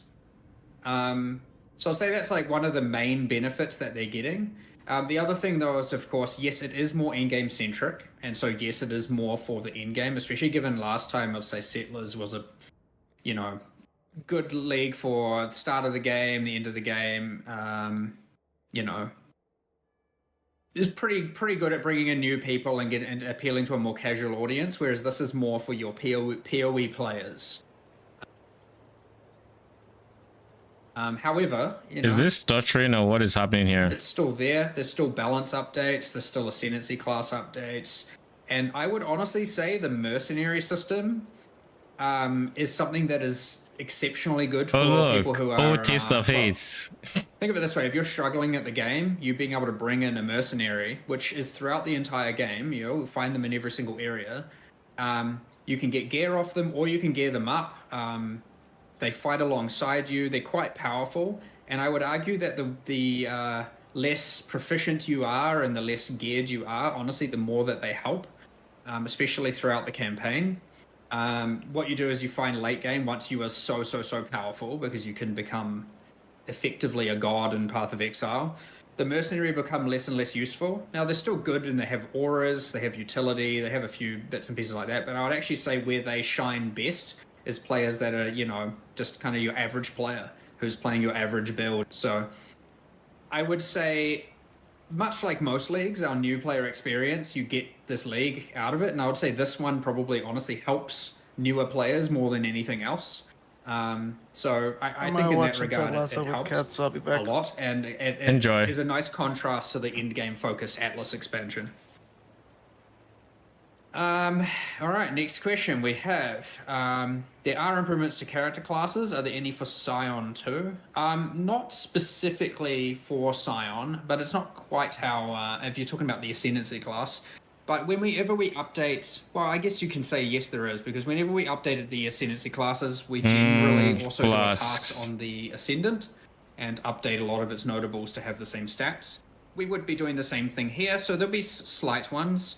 But generally, most of the balance changes we're doing, aside from addressing the 5 Ascendancy classes that I mentioned, and of course the Ascendant will get a little bit of it, it's mostly just game-wide, so like changing how handcasting works and channeling spells and a bunch of that kind of stuff.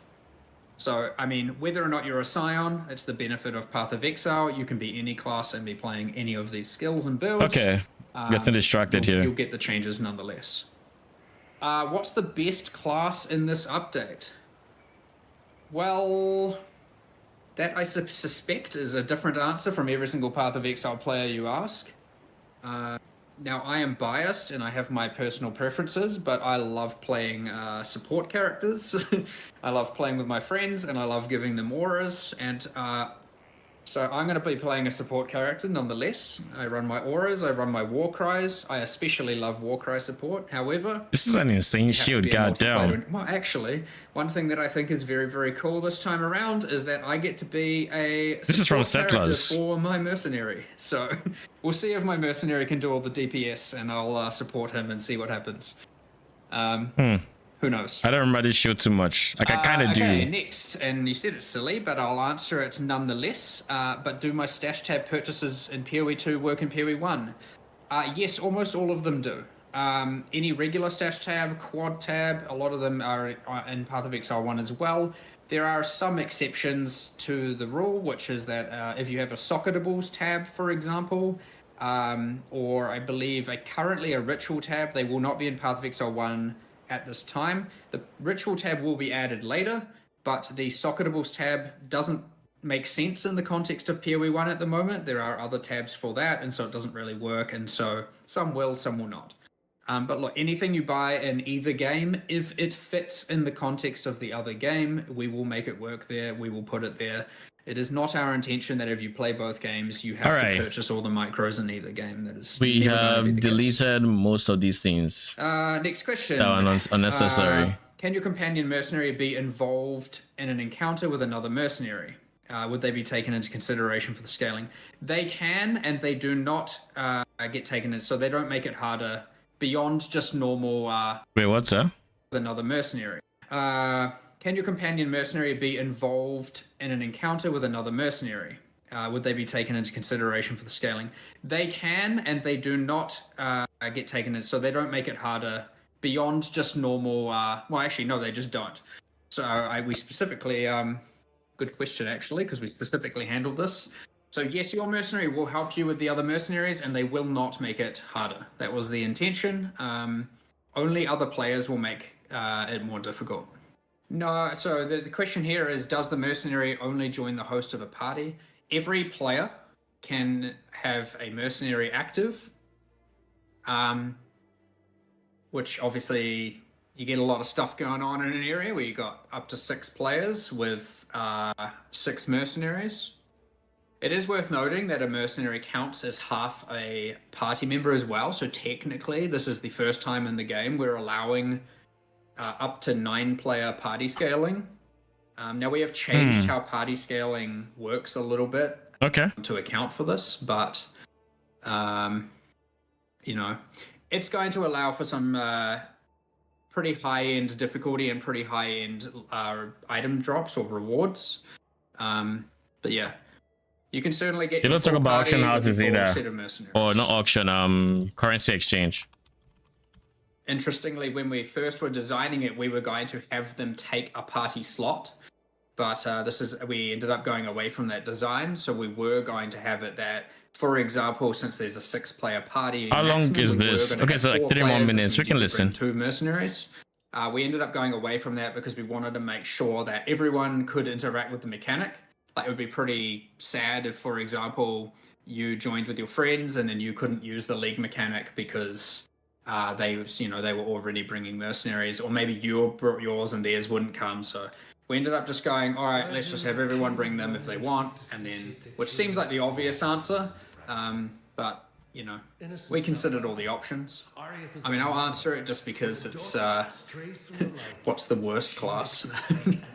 I mean, I don't know. It doesn't exist. I don't know, but I know you said I could skip it as joking around, but still, I would. I'd like to say I don't even have an answer to that, even if I'm not joking around. I guess a way people answer that question is just by going onto the PoNinja website and just seeing which class is played the least, and you would argue that, statistically speaking, that is the class. I think that's probably all of them. So again, I just wanted to thank everyone for being here, and I hope you enjoyed the stream. And all right, pretty good interview. Enjoyed the insight into Mark. This was the first, I think, Mark only interview we've had that I can remember, at least. So pretty good.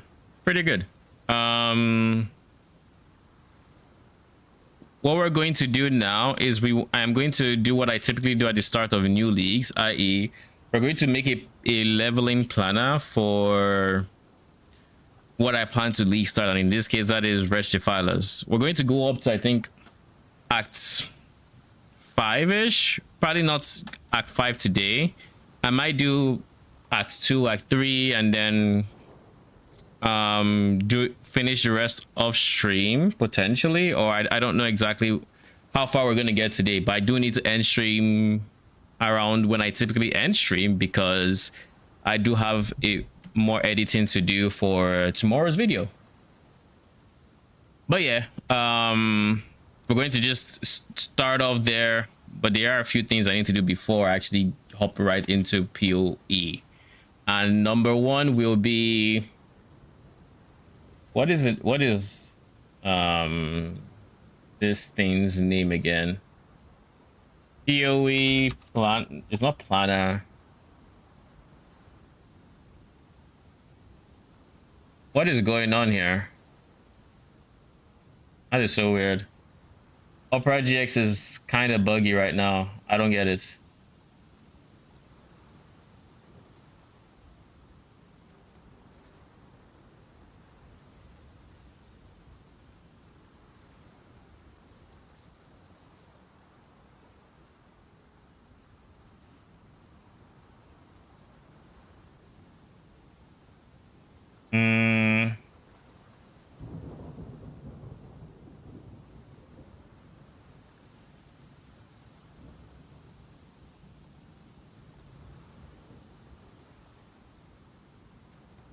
PoE leveling planner, that's the guy. This one right here.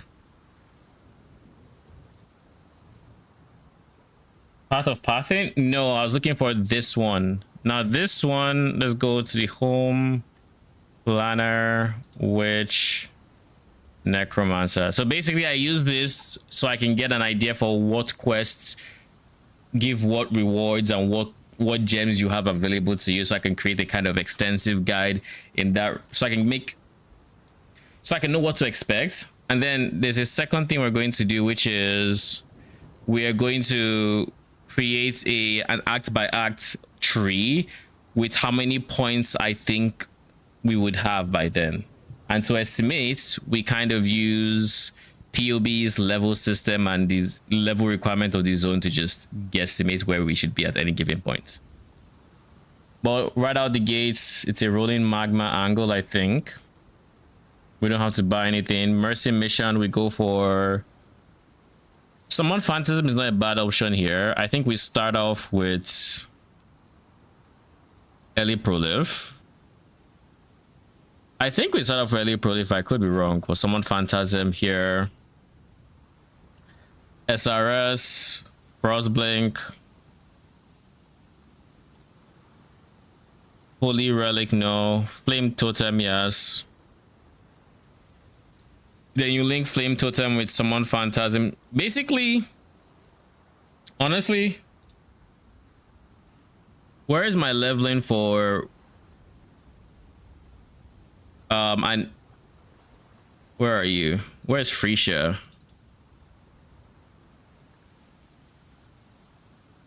3.25 Freesia. All right. Absolution leveling. Act 1 is going to be very similar.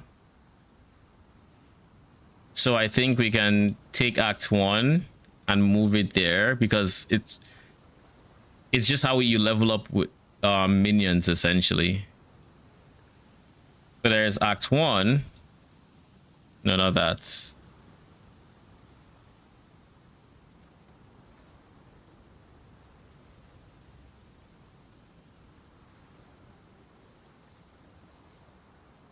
tell me this works. Nope, it doesn't work. It doesn't keep that instance. But what I could do, I guess, is I could create two POBs, two POB windows, go to the other one, and put on my side monitor, Freesia, Absolution leveling. And I think at this point, if I copy Act 1, I can paste it here. Surely, right? It doesn't work for skill sets. All right. Does it work like this? Yeah, it does. So I can individually copy them, but I can't copy the entire window. All right, fair.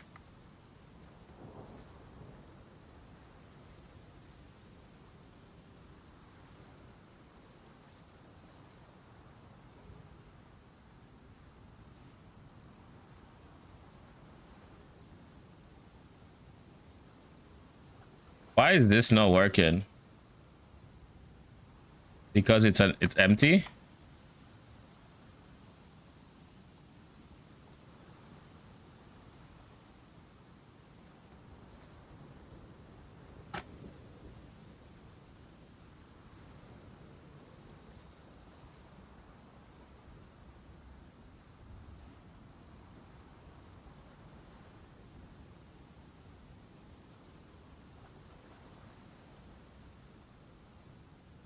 And this is placed here.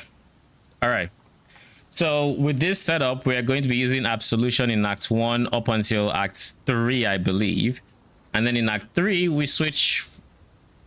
We don't actually need to switch from Absolution, to be honest. We can still keep using Absolution. Yeah, we'll do this. Now, these guys don't necessarily need accuracy, but they are lightning damage, which is the type of damage we are going to be going for. Val Absolution, there's no guarantee we'll have Val Absolution. You just use regular Absolution. And for quest rewards, I think that about covers this. Here you get Absolute. Here. No, here.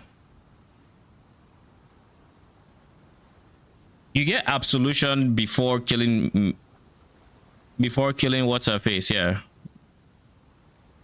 Marvale. Oh, I guess it's not here. Flesh Offering, Clarity. Do we need any of those support gems?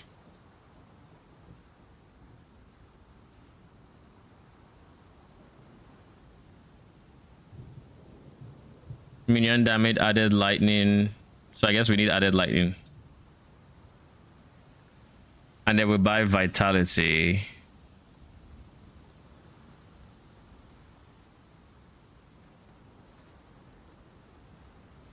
Melee splash isn't available here.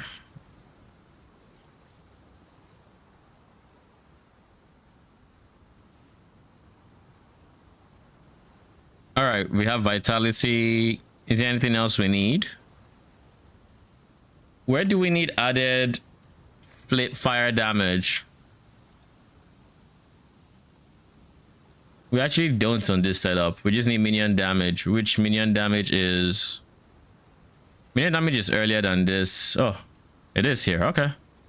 Get minion damage. Is there anything else? We have 1, 2, 3. You have summon phantasm, and that's enough. We use you with flame wall. SRS uses melee splash until you get absolution, then you switch to absolution without melee splash. Absolution does need AoE, so we need to give them increased AoE on this spot here.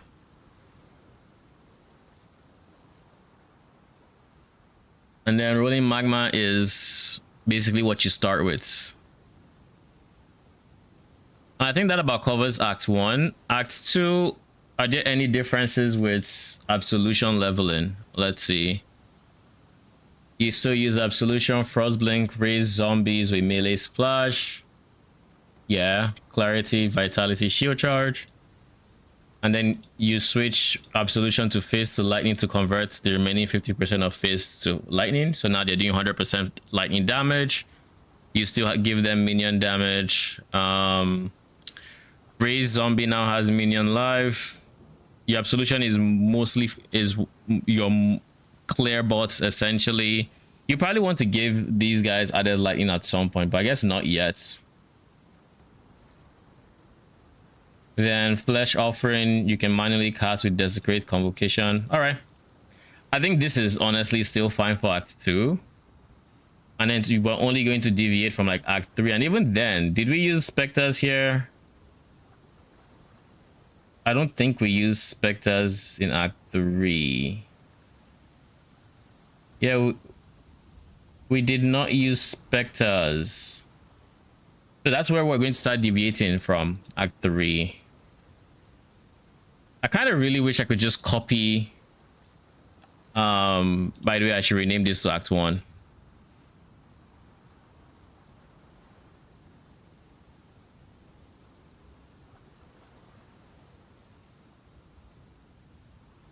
Act 2.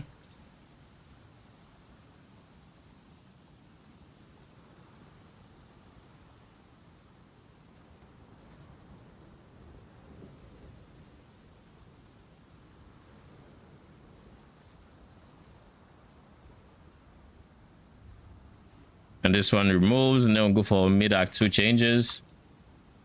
Then past that, we just copy paste. Everything should more or less be the same. I really like this format I used for this leveling setup. I should maintain it. Then mid Act 2 changes, you switch to a 3-link, you switch to face the lightning.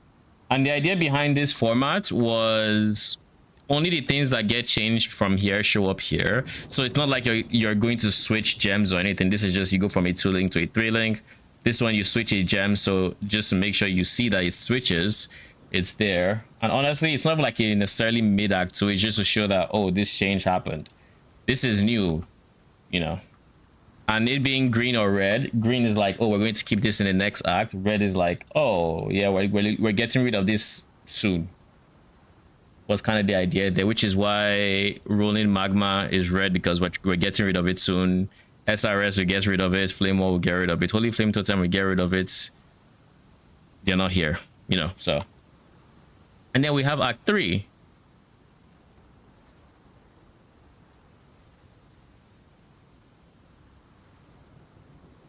And Act 3 is where we're going to start differing in Act 3 is where we start different from the absolution leveling we created last time. At that point, we want to have spectres, because we get spectres in the middle of Act 2. So up until then, we're still going to be using absolution. There's going to be absolution, raise zombie, frostblink, purity of elements because screw ailments, flash offering, desecrates, wave of conviction for exposure, clarity, shield charge, and then mid act 3 changes. What changes mid act 3? We get Spectre.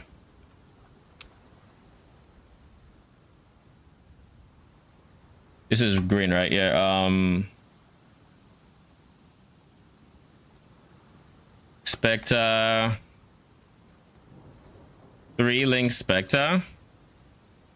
And you're going to go for Gray Spectre. You can't use minion damage because they will die. They already do not have much health at this point, so you don't want to give them minion damage. What you do want to give is I guess first things first, who are we going to be using? If we are using Harry's Watch, they will need a Pierce and they would need less LMP.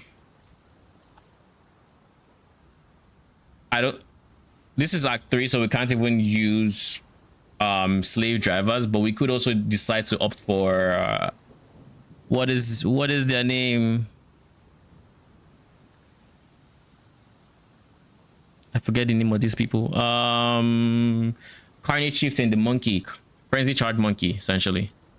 3 link specters. What space are they going to be? What are they taking the space of? Ray Zombie is always going to stay. Absolution is what I would be thinking is going to leave, but not yet, because these guys are not going to do enough damage to replace Absolution, especially single targets. So we're going to keep Absolution for likely a few more acts. That means we're also going to take Conductivity as a curse. In the ideal universe, we're going to pick up Automation Steel Skin, but the ideal universe is not always the reality. So let me think. How many links are we looking at having here? 3 from Absolution, 3 from Ray Zombie, 1 from Frostblink, 1 from Purity, Flesh Offering, Desecrate, Wave of Conviction, Clarity, Shield Charge. That's 13 gems so far. And then Spectre mixes 16, Curse 17, 18, 20. Now, if we have 4 links, this is possible, but with 3 links, that'd be 3 on the helmets, 3 on the boots, 3 on the gloves, 3 on weapon, 3 on offhand. That's 15 gem sockets. Am I missing anything? I didn't count chest. 3 on chest, 18. So we are 2 gem sockets too many. And honestly, I don't want to book down to the amount of gem sockets we have, because there's no guarantee you have all 3 sockets at this point. So we're going to remove, we were what, 20, give or take. So I'm just going to remove about 5 sockets here. Ray Zombie is not the most important right now, but it will be our source of Feeding Frenzy, which I think it's important. We also don't have as many sockets, so we can't really put, say,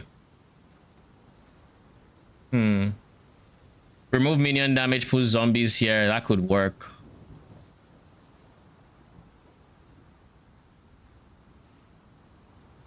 It could work without hurt our damage. I kind of don't want to do that. Raise zombies is on the least important things here. Clarity is still kind of important because we're spamming Absolution. Without clarity here, we kind of have to deal with mana issues. I don't want to deal with mana issues. Shield charge is important. So is Frostblink. Do I even have Frostblink here? Yeah, I have Frostblink here. Shield charge, Frostblink. You all are together for my mobility. Curse stays, Convocation stays, defensive I think goes. So that is 2 gems gone. Honestly, desecrates flesh offering goals because I won't always have time to. That's 4 gems gone. In the ideal universe, I remove 1 more gem. Wave of Conviction is looking like the weakest link, but I really want the power that comes with having exposure this early, because like in reality, if we can get like curse, we can get exposure.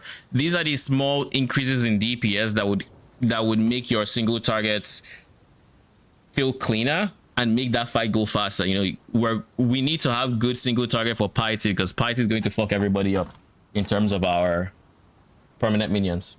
Just curious, how long does it take you to complete Act 10? I know minions are not that good at that, but I am trying to improve my time. Hope to follow along. I am also not great at ignoring things, but I would say in a Leaguestart environment, I typically get to end game around 8 hours, give or take. Like, by then I'm done with Act 10. 8 hours, 30 minutes. I could, and this is in scenarios where I could be much quicker. I end up going quick initially, like Act 1, 2, 3, but then by the time I get to like Act 7, 8, I'm kind of losing the motivation to be efficient. So now I'm spending more time making decisions that I probably shouldn't. I'm less efficient, and that is what ends up getting me to 8 hours. I think you can easily get like 7-ish hours on minions. 6 hours 30 is still very doable as well, depending on the minions you go. You can probably do 6 hours even, but like I do 8 hours 30 minutes. But one thing I will say, having this POB for Frisia helped me go faster, because I need to actively think about where my points are going and what links I should have. So that is, and just that experience is why I'm making this POB as well, because I want to have that same, I want to be able to convince myself to go more efficiently for longer, essentially. Why are you active? Oh, that's why. All right. So now these should be 16, but just let's count them again. 3, 6, 7, 8, 9, 10, 11, 14, 15, 16. 16, and we have 18 gem sockets. That leaves two links somewhere on my ship by Act 3. I think that is fair. Let's just make sure Act 2 is on the more lenient side, because by Act 2 we definitely don't have that. 3, 4, 6, 7, 8, 9,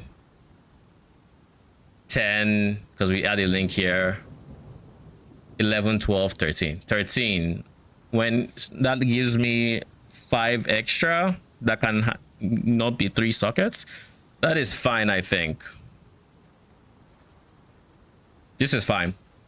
So our 3 links are going to be like Absolution helmets, raised zombie chests, Spectre offhand, and then everything else just fits in one link everywhere, essentially. Hopefully I can reach around 7 hours someday. Currently doing around 11 hours. I think if it's something that you really want to do, it's something you can do. It's just practice. It's literally what adds the most times, in my experience, has been literally just spending more time in towns, figuring out what quest rewards you're going to take, spending a bit more time looking through the shop vendors for a thing, getting lost in zones. These are all things that A, can be improved with practice, and B, if with a bit of like preparation before time, you can actually shave off some of this time as well. Like I wasn't always doing like 8 hours, and I mean, I look at my 8 hours and I think it's very slow compared to all the numbers I be hearing, right? But like it's still 8 hours. It's still decent, I think. But I could definitely do a lot better. And I would tell myself that this league is going to be different and I'm going to try to be efficient all through, but the reality is when I get to like Act 8, I'm questioning how efficient I really need to be and if it's even worth trying to be to speed run the rest, because like people are already clearing like T5 maps, T8s, and I'm like, and they're already there. It's like I'm not competing with them anymore. I might as well just take my time. That's literally how it goes every single time. Okay, Act 4. What changes in Act 4? Act 4, we get 4 links. What is my priority 4th link? Do I go Spectres? I think Spectres and Absolution will be the priority 4 link. Then Raised Zombies will take on a Stone Golem. Brother, what is that? What is that spelling? Summon Chaos Golem could be good for early Chaos Res. But I think Stone Golem for the regen is just going to be really, really good. I always like Stone Golem. So this is Stone Golem Raised Zombie. This is the point where we get Spell Echo. So we use Spell Echo here. Actually, we don't start the act with Spell Echo. So if we get a 4th link, if we get a 4th link for Absolution,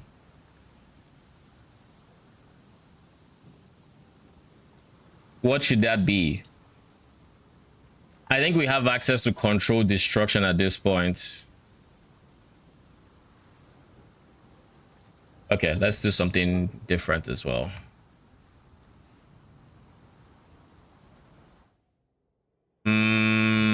Who was my last character?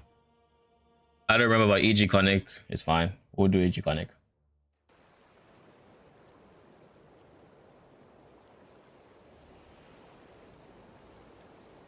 All right, we're going to use this character to kind of guesstimate what levels we should be ending the PoB acts on. This one is level 12, so Act 2. Do I ever need to use this? I kind of have the guesstimate from my Val Absolution. Like Act 2, I was level 23 or 27 points in. Okay, I can do that instead. Okay, we'll do that. We shall do that instead. Act 2 is 27 points that I used on that PoB, so we're going to do 27 points here as well. Copy. Act 2. We are using Absolution Zombies. So if we're going to use zombies, we can't use zombies without having Sacrifice. For the regen, take that, take that. You... How many points? 23. So we have a few more. We've taken AoE already, so we don't need to worry about too much else. This is the point where we do need to take some life nodes just to make sure we are at the very least up to a certain level of tank. So we take this. We get Spectres in Act 3, so we also need to be pathing up for this guy as well. But we don't get it at the start of Act 3, we get it like mid-Act 3. So it's something I would probably start pathing to in Act 3. So we do something like this, 27.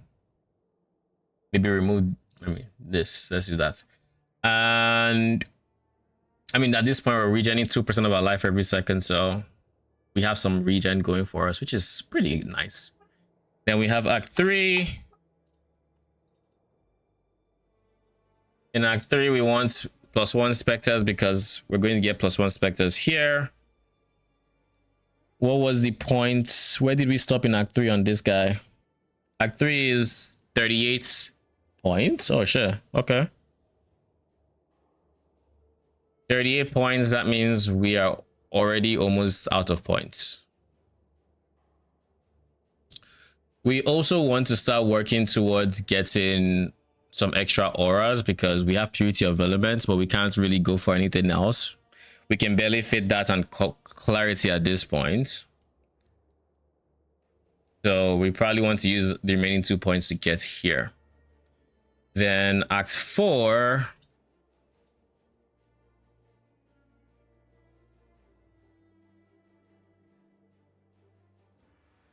Act 4 is how many points? 47 points. So we have some points to play with. We have that, and then we get minion accuracy to make sure they actually hit, and we already have 47. All right, that's fair. Act 5, 56.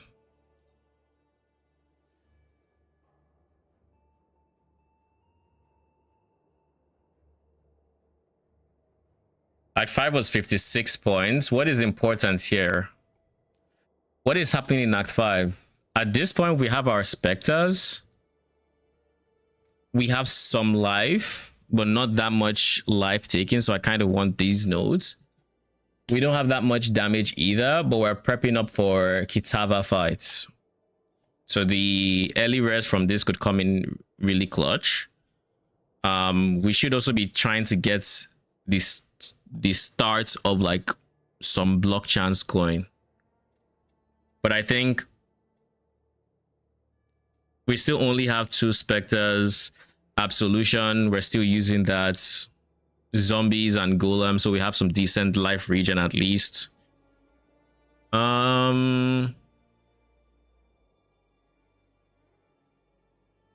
also are nowhere near close to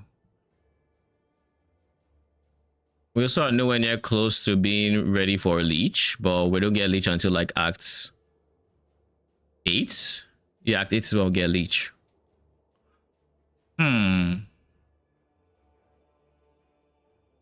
I think priority here was aura, and then we get some damage. I think we said 56. So once we have this, we then start pathing here. The reason we want to be here is we can get more reservation efficiency here. We can get more whatchamacallit, what's the other one again? We're not getting any mastery, never mind. But we can get more early res here.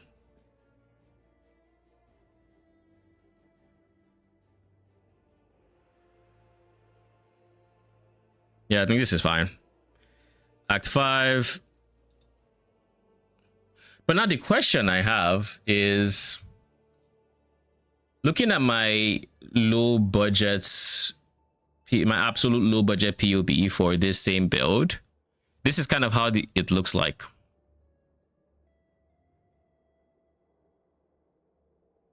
But this is using an anoint that I obviously can't use, so I have to manually path there until I can use the anoint. So how do we path there in a way that we do not... I mean, this is fine. I guess instead of doing these, I should just do this. It's still 2 points. It's still 2 points to get to the same area, but the difference is I am more ready for to pivot into this PoB than if I were to go the top side. So I think that's what we're going to do. We're going to remove these 2. We're going to put them here. Also, while I have that in mind, where do we connect to the left here? It's through this.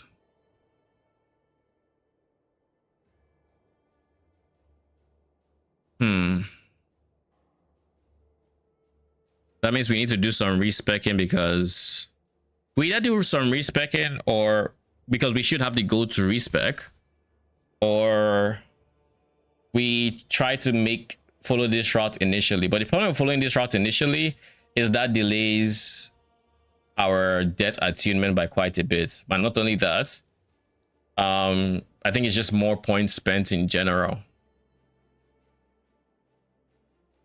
because then I have to use 1, 2, 3, whereas in that PoB I'm not using these 3.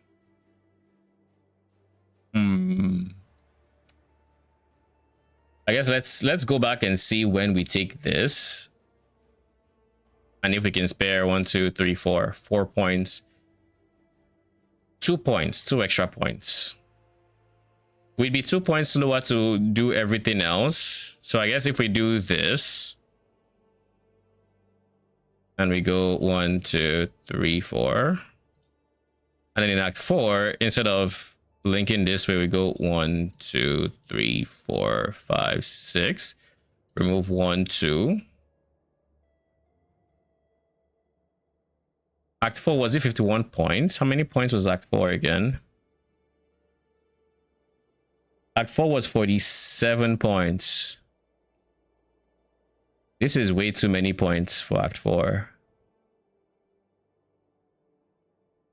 47 points. So we need to take points out of somewhere. And I really don't want to take it out of here. Okay. I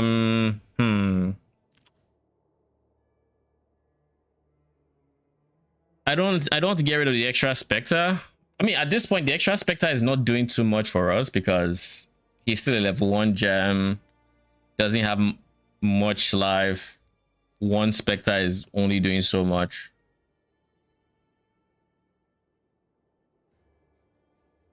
All right, we'll do that. We'll take the 4 points from here. So Act 5, we get that. That means Act 4, instead of having a 3-link Spectre, we should just have a 1-link Spectre.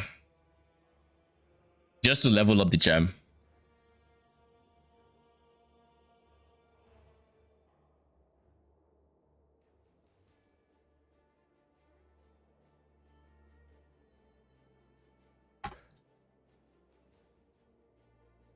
And then by Act 5, we are ready to go for the second Spectre. And by Act 6,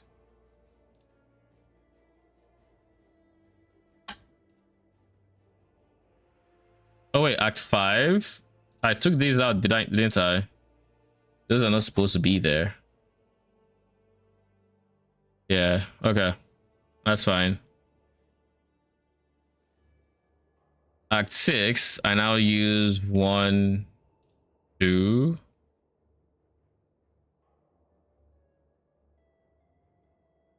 How many points for Act 6?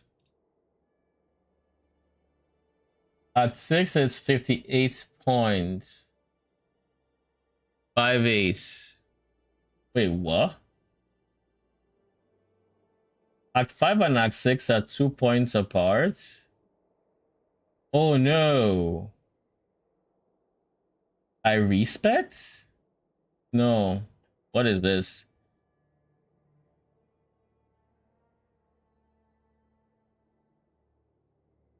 Huh. Must have been a mistake there. What is Act 6?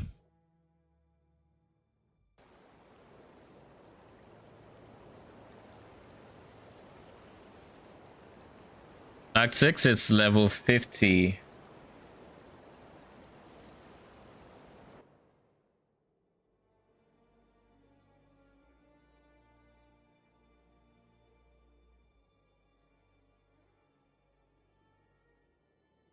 Which is now. So what is Act 5? 46, 50. 3 points difference.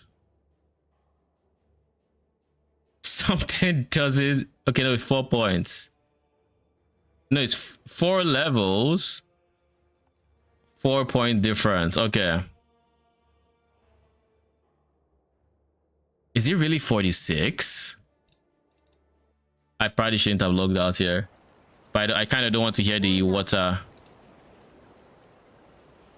Act 5 is 45. So 45, 50. I guess it is correct. All right. I'm sorry for doubting past me. I shouldn't have. Why is my nav bar not showing POB? Anyways, that puts me at Act 7.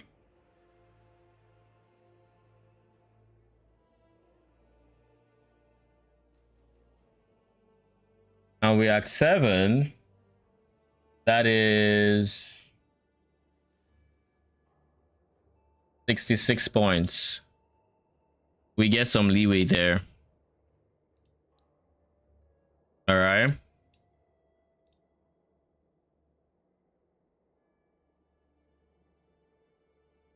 I think we start taking.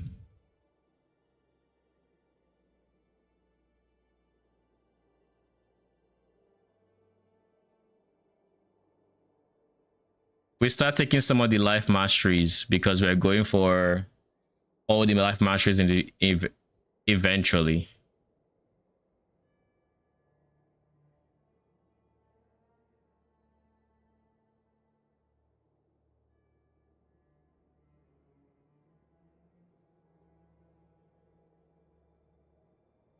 Do that. I like the skills cost life instead of mana when we have some regen. This one is fine. So I guess we pick it up in Act 6. And at this point, Act 7, it's time for Act 8, which is where we get our second ascendancy. We also get Leech here. So second ascendancy taken, Leech.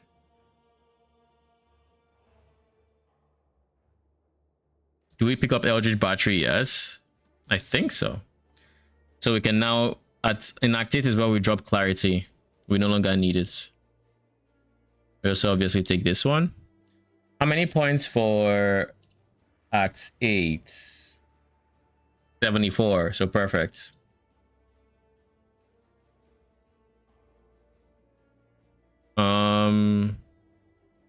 Act 9 is how many points? 83 points. 83 points, Act 9.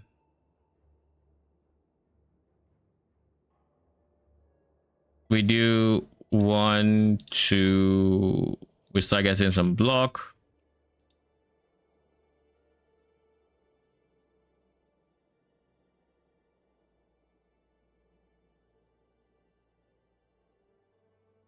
$83 points.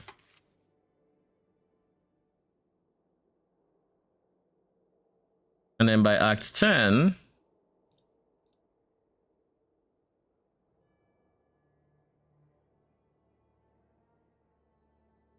what is Act 10? Act 10 is 93 points. So we pick this up. 93. So we have a few more points left. How do we path? We just go down. We don't have a source of endurance charge at this point, so we just literally go down. For maximum power, leaving campaign into the end game, let's pick up some block chance instead of doing that.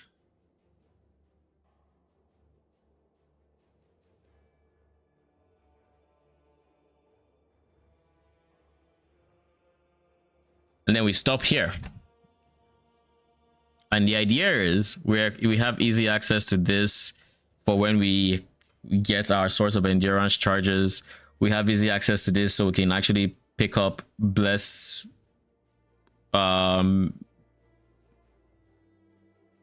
blessed rebirth and enduring composure. We have access to this entire field, and it would take some respecing, but like once you get this, you get a lot of points to actually anoint Death Attunement and go forward. So I think this is a decent spot to leave the Act 10 skill tree. And then now for the gems, because we left the gems for a bit. Act 4. Let's go Act 4.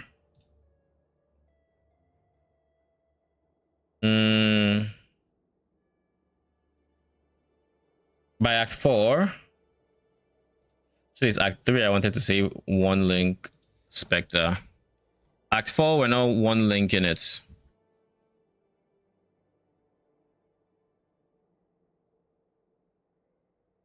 Act 4. Oh, I guess Act 4 as well. So now we create an Act 5.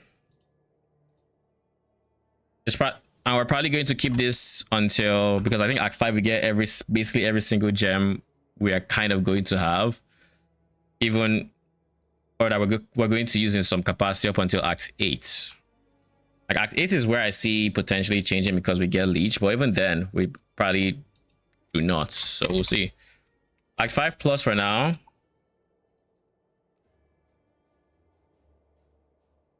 Oh, 4 link absolution. I didn't put the 4th link. Is that what's happening here? I did not put the 4th link.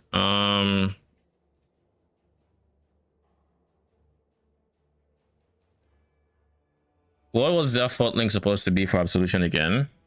We have minion damage, we have face to lightning. Added lightning could be there, but I don't think.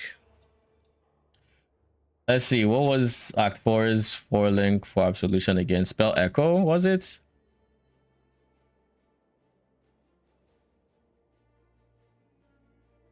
Yeah, it was spell echo.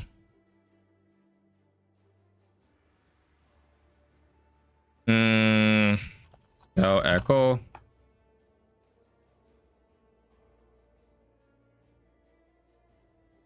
Raise zombie has its 4th link and everybody else can just, you know, stay as they are.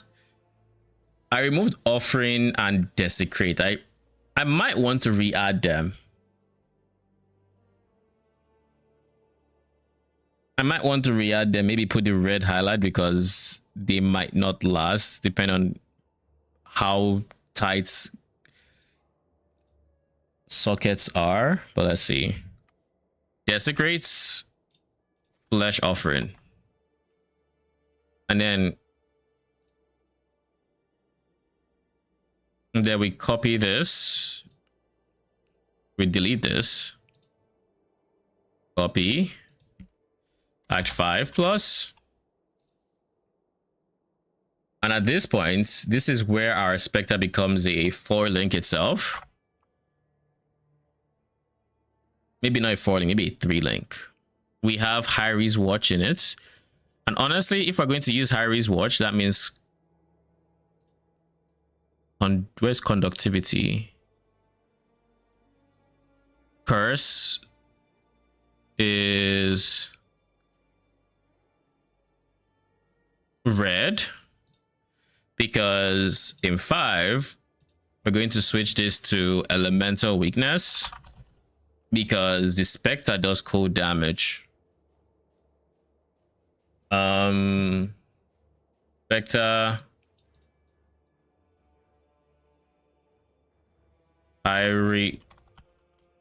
Hyri's Watch.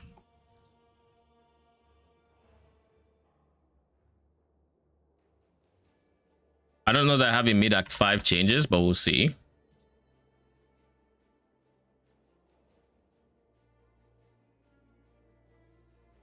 Location should be here as well.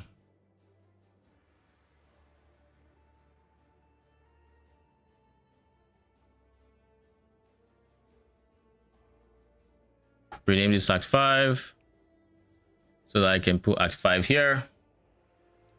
Absolution still has this. Let's say this is in the helmet. Eventually our specters are supposed to be in our reverberation rod, so they are a pseudo 5 link in a weapon, but until then they have to be a 4 link by themselves. So that is going to be helmet, body armor, boots, leaving gloves with 4 links, or 4 sockets rather. Gloves, main hand, offhand. Main hand has 3, so that's 7, and then offhand has 3, so that is 10. That leaves 10 sockets open past that, and let's just make sure it all fits in 10. 1 2 3 4 5 6 7 8 9. Yeah, it does, and there's space for 1 more if I needed to. I don't want to use it, but there's space for 1 more. All right, that is fine. That being said, we're in Act 5, so we probably want to have a 4 link offering plus curse. Just have some automation going. there. Oh, jeez.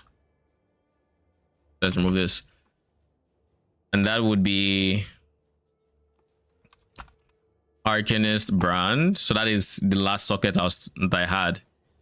Elemental weakness. And what offering do I want to use? It's flesh offering, right? That's what we've been using so far. And that goes up here. Offering, delete. Curse, delete. Desecrate is already here.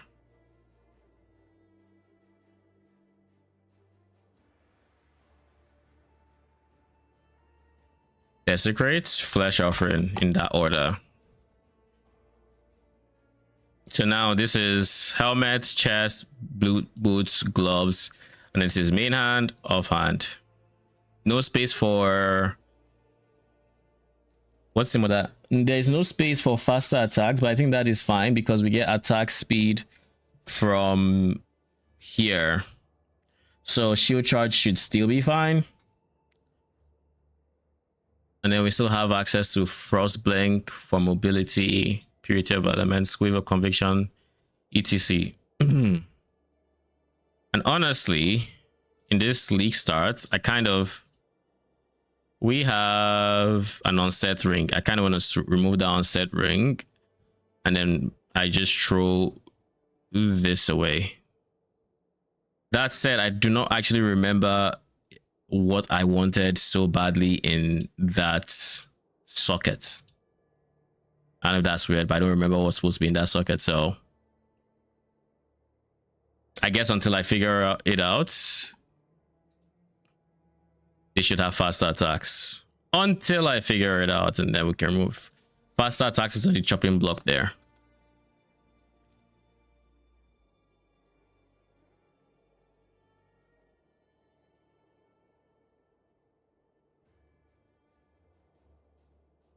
And then Act 8, what happens in Act 8? We get second ascendancy, so we have Leech.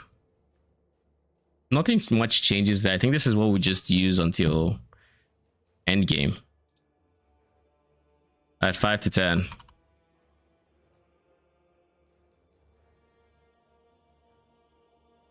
I guess the difference is in the ideal universe.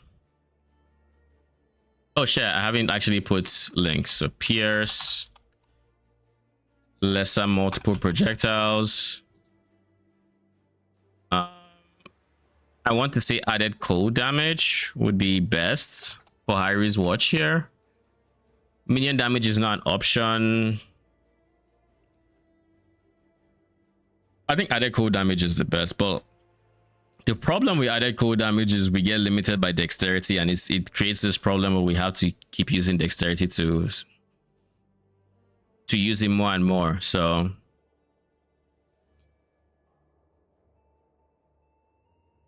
it might be an early focus angle. At the same time, I don't think early focus is the best. Early damage with attacks, that's the one. That's what we should use. I didn't want to use early focus because early focus, they don't do pure elemental damage. I think they convert 50%. So is it 75%? I don't fully remember. Let's cross check. POEDB. Actually, it's not even hard to check. Actually, we'll do it here. I just realized I would actually need to set up Harry's watch. I need to set up the race Spectre in POB, and while I will do it eventually, I just wasn't having it yet. They convert 75%, not 100%. So early focus is fine, and honestly, even early damage and attacks falls into the same pitfalls. This falls into the same pitfalls as well. But this doesn't prevent chill. I guess is why I'm biased towards it. Plus, it's a strength-based gem, so you can level it up a bit more than added cold damage.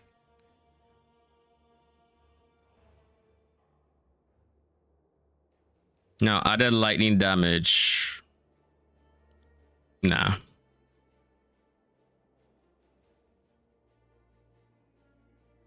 In theory, since we use, you know, we have to kind of keep, in the ideal universe, we keep the same elements, so Wave of Conviction knows what to expose, I guess.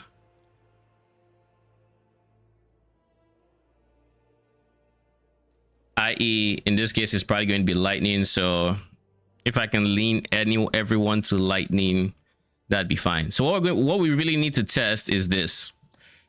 We have two Spectre options. We either go Hyrie's Watch or we go Slave Drivers. Now, Slave Drivers have the added advantage of being lightning specters. So we go from needing elemental weakness to conductivity. Everybody's doing lightning damage. Wave of Conviction is doing the same. Actually, this should be Wave of Conviction, to be honest. This should be Wave of Conviction. Because I'd rather cast Curse, because Curse lasts longer, than Wave of Conviction.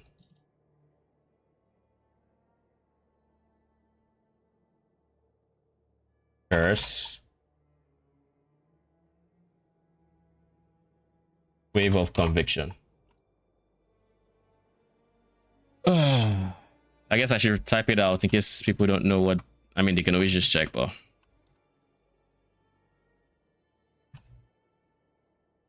All right.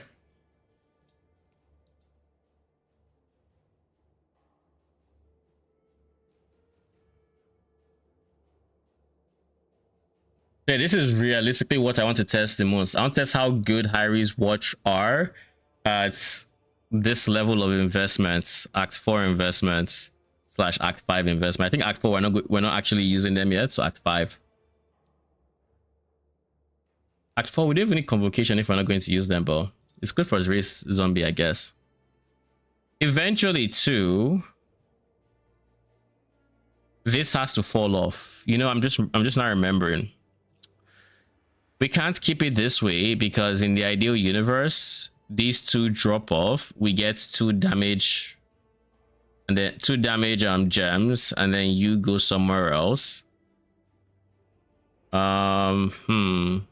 That's what changes in Act 8. Act 8. I guess the 7 is... What the hell? I copied instead of... Okay. Act 5 to 7.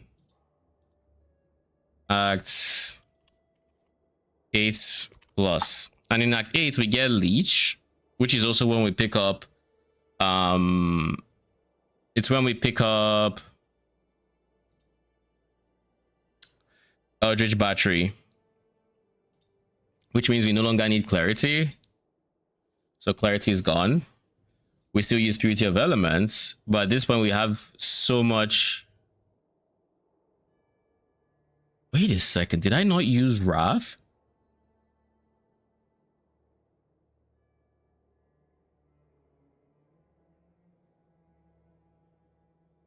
I had the space for an extra aura and I didn't use it. Alright, so what can go for the extra aura is now the question.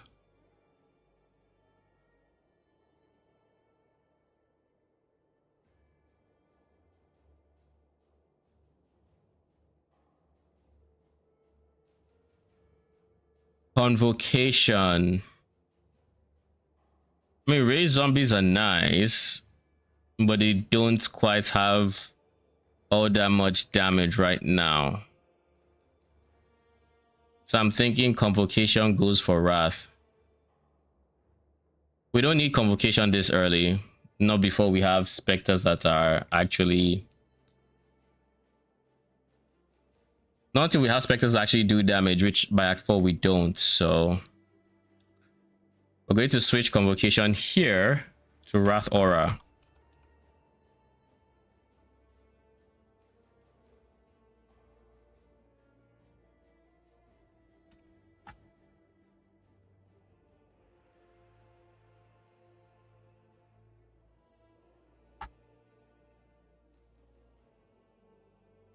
I'm just doing this so I can actually use the top to go through, because it's convenient for match character level for me to actually be on the same tree with the same level and whatnot.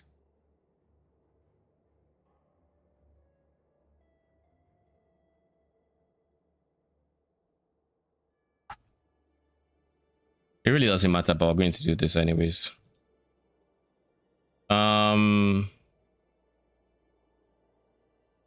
Now in the Act 5 variant where Harry's watch are now a thing, what can I do? Convocation now has to be on the board. Clarity kind of still needs to be on the board. We don't even have the mana regen from Deep Thoughts yet. What can I take off? Honestly, it's looking like a Wave of Conviction angle. Because Wave of Conviction doesn't, like, Exposure doesn't outperform Wrath Aura. Just straight up, it doesn't work that way. So I think that's what we have to do.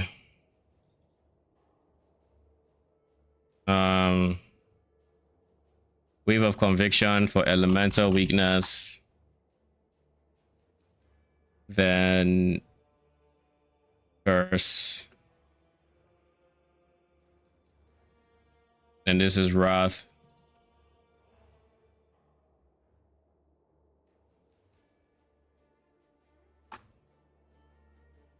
We have 50 mana. Can we cast Absolution? Yeah, we can cast everything that is important to have, so. Yeah, I think this is just better. How is this looking defensively though? We have life coming from here. We have 1,000 life without items. That means I think we have enough life nodes. Life here, life. We're getting life in the next, literally in the next act. Okay, not the next act. We don't actually make it that far. We pick up damage. Oh, wrong one. This one. But that's kind of because Act 5 and 6 barely have points between them. But I guess I should do this. It doesn't matter much, but it's more live earlier. All right. Next up, we go Act 8. Act 8 has this. We no longer need clarity. So we can technically reintroduce Wave of Conviction if we need to. Do we want to? No. I think in the ideal universe, the curse still ends up being here. I'm going to use elemental weakness until we actually prove that we can use what's the lightning guy's name? Like slave drivers. Like, we're going to use elemental weakness until then. Plus curse. This is still a Wrath Aura. Then this has one socket open, I believe, right? 4, 8, 12, 16, 17, 18, 19, 20, 21. And I do think it's 4 links and 2 3 links. So that's 22. So we have one socket open. Now, if I were to put someone's skeletons in here, move stone golems elsewhere, that would do it, but we lose Feeding Frenzy. Is there anything we can drop to keep Feeding Frenzy on someone's stone golem while we have skeletons and damage here? That is going to be my question. We can't drop Frostlink or Shield Charge. I think they're too important, and we can't drop Convocation.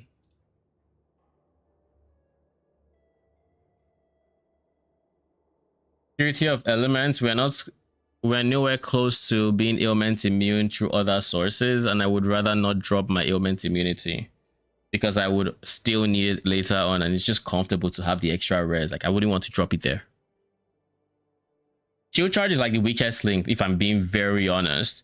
But in the spirit of speed running the campaign, I can't realistically drop shield charge. Like it just doesn't make sense to drop it. Act 8 is Sarn. So granted, there are a lot of zones that have like dead ends where shield charge is like not great in, but there are also zones that are very open as well that shield charge is good in.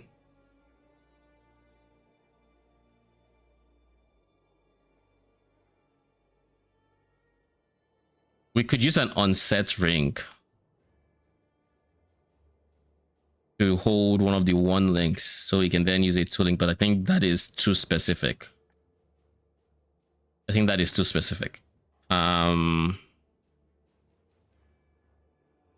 also still think flesh offering is really nice for everybody here. I do think as a start, we will get rid of minion life at this point. At this point, the levels on the gem should be high enough to where we don't need minion life. And we can get like added lightning damage or something, or phase to lightning rather. Phase to lightning is the first and most important support gem for them.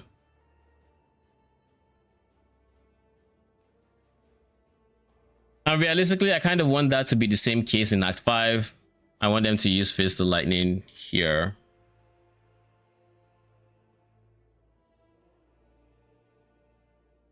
The difference, what I would need to do to keep them alive in Act 5 though, is... Oh shit, I didn't take Convocation Mastery. From Act 5, I 100% need that. Actually,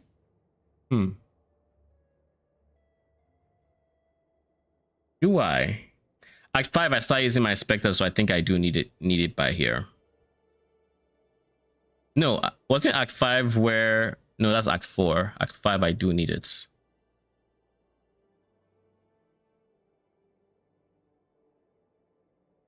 Now, if my main clear is Absolution and I'm fine embracing Absolution, then I actually don't need that.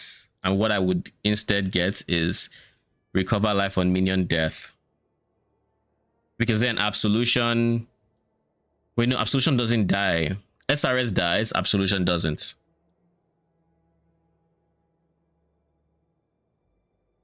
Absolutions refresh themselves. So we wouldn't necessarily... Also, now I'm thinking about it, would I even really want... Would I want to...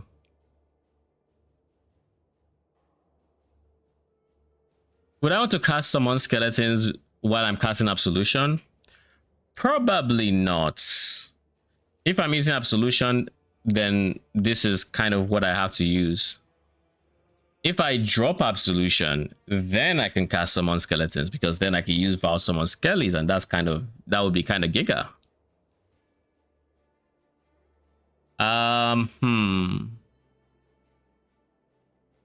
I think Act 8 we drop Absolution and we embrace Skeletons.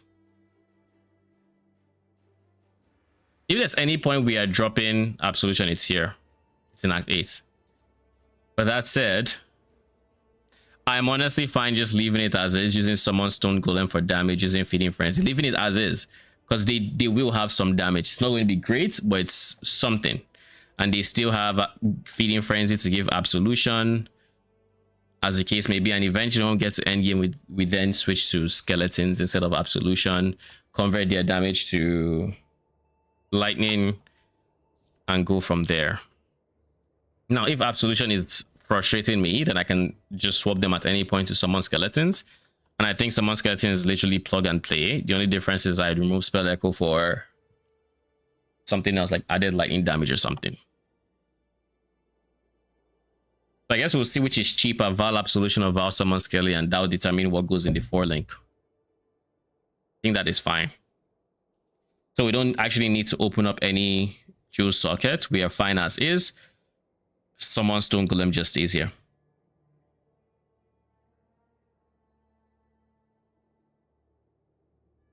Okay. I think I'm fine with this. All right. Dota test calling. This is the test character. we now have a POB we can work with. So now we just need to fill out all the quest rewards that we need to pick up. I don't think there is anything that's going to surprise us. Desecrate. Wave of Conviction. Control Destruction. I think. Do we use Control Destruction?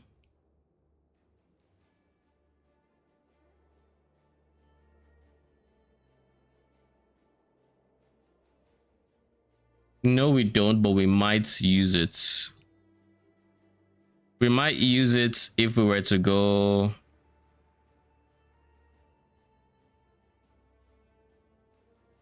Yeah, this should be Control Destruction, not Minion damage, because Control Destruction doesn't have less minion life.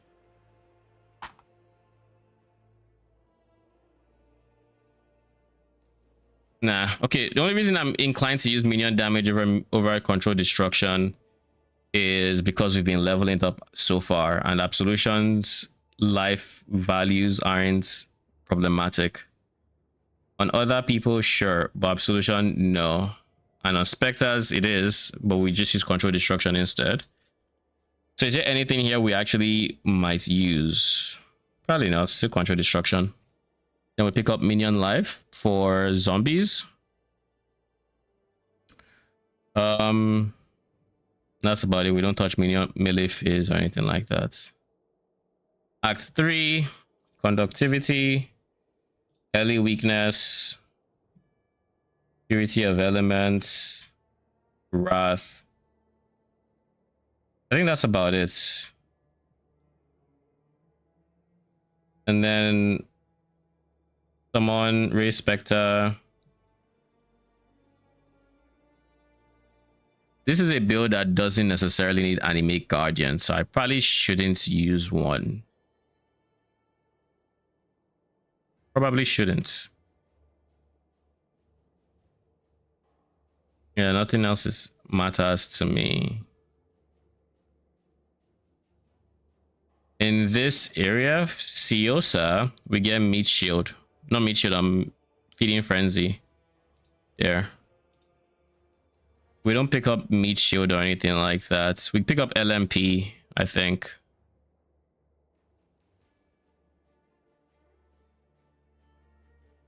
We pick up LMP.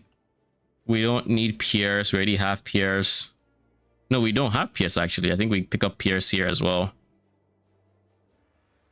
This I will leave blank. Let's leave this blank. Or let's leave this as is.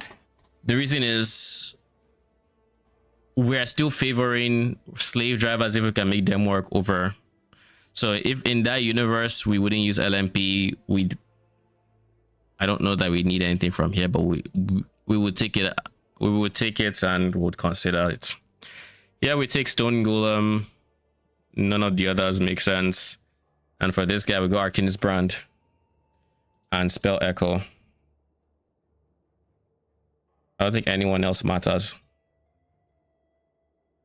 And then Ascendancies, we know what we take Ascendancy wise.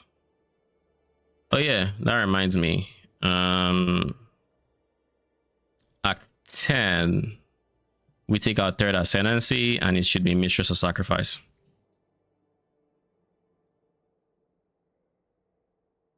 All right.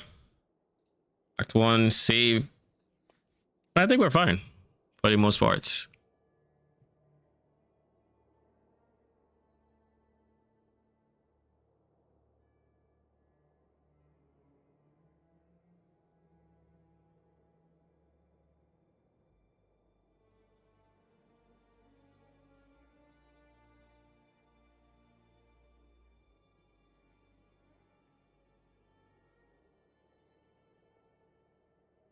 Okay, I was like, what do you mean I need to pick bandits? And then he proceeds to clear everything I just tried. You kill all. Don't bother about trying to just kill all.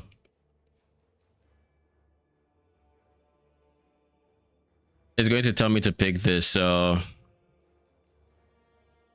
Number one is mindless aggression, into bone barrier, into mistress of sacrifice, into plaguebringer.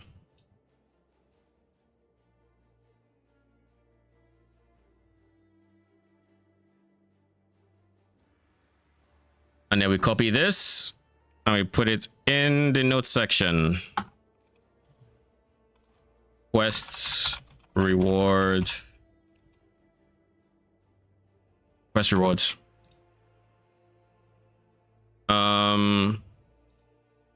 This is still subject to change because we still might not, like we still might, where's that guy? LMP, we still might adjust this guy.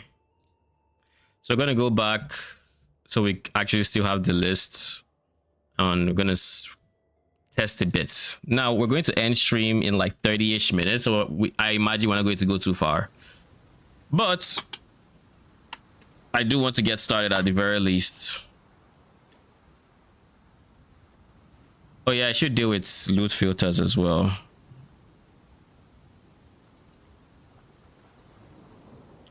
I don't think NeverSync is going to have... I'll just create a generic loot filter for trying to sign in.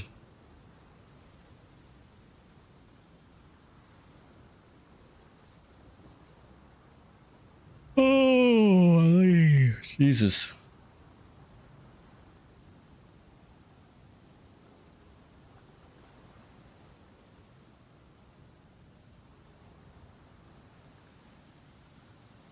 All right. I'm going to create a generic filter. And this one I'm going to call... I'm going to call it... This doesn't necessarily need to be free share, right? Like, it doesn't need idols, but I guess it's the most recent. Exports, generic Leaguestart. And the idea here is I will never adjust this filter. And whenever I need to Leaguestart, I can always rely on it being accurate, or I can just update it real quick, and I can always use it as a baseline if needed. Generic Leaguestart filter. I also just in general need to be ready to use Chaos Recipe Enhancer. I'll try and remember the name. All right, give me a second. I actually need to pee, then we can get started on this. So BRB.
Yeah, I'm back.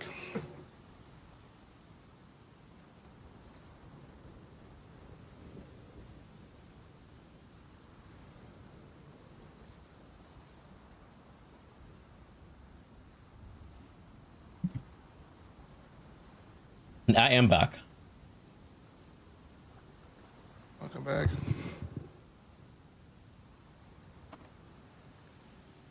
Thank you. All right, let's get started. I'm finally POBing. Not POBing, done POBing rather. Not against me. So we do all of these. Set this to walk. Set this to that. Yeah, it's already there. So yeah, we can't do this anymore in the new patch. That's gonna be interesting. But to be fair, I as a non-speedrunner slash an early speedrunner would only do it in like Act 1 to maybe 2. Past that, I didn't care. It wasn't as important in my head. Bro. One of the most scary things on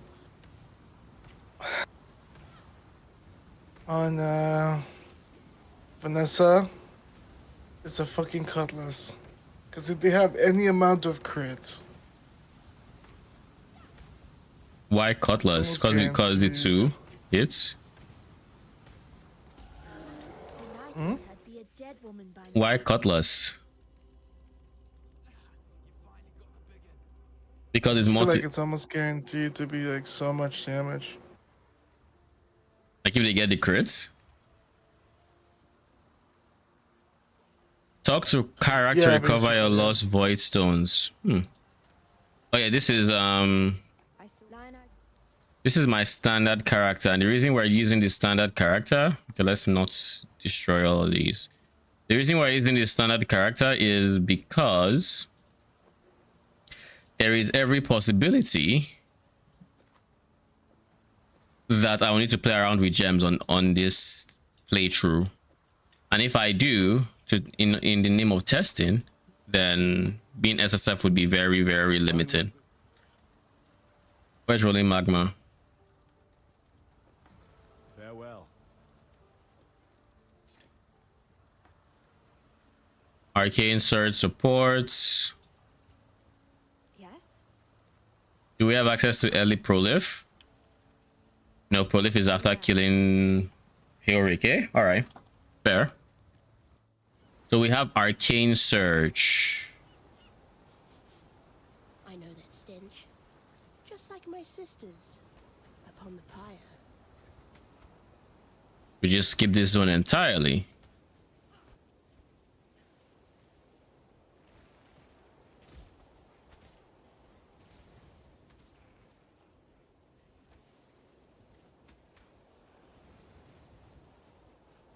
And because we have ES, Roa should not be as much of a problem. Emphasis on as much of a problem. Could still be a very big problem. We'll see. We'll go this way.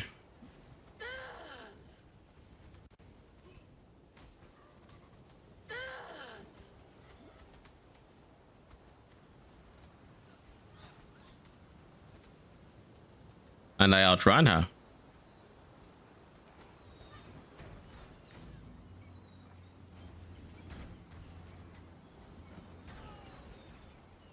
All right, and now we can kill because these guys are. Oi. Blue. That is nice.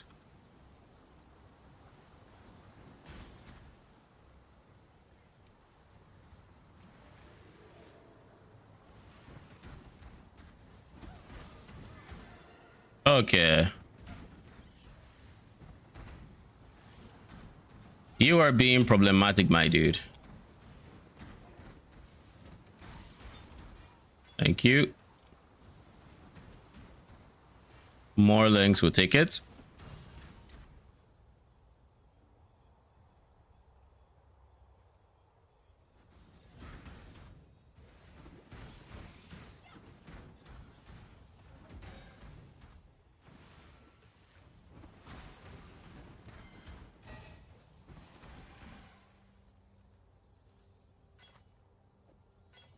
mean, can't complain.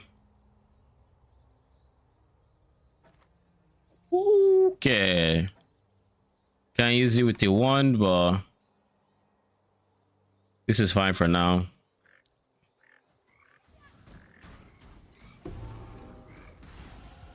To learn is to live.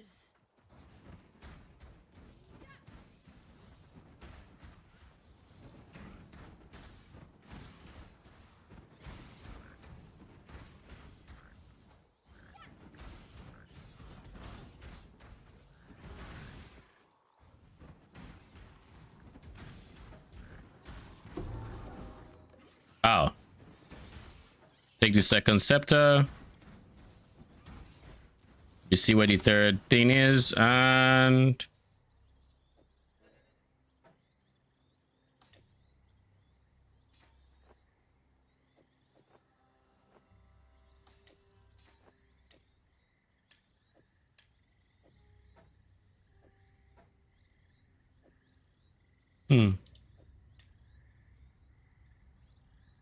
kind of weird, but okay.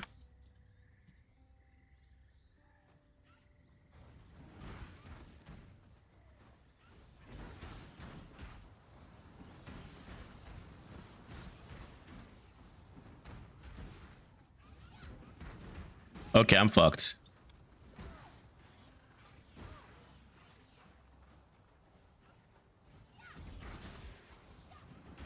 All right, we're good. We are good. Did you just walk away casually so you could run at me?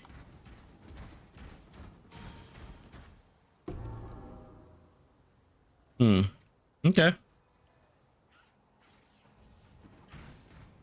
Level 4.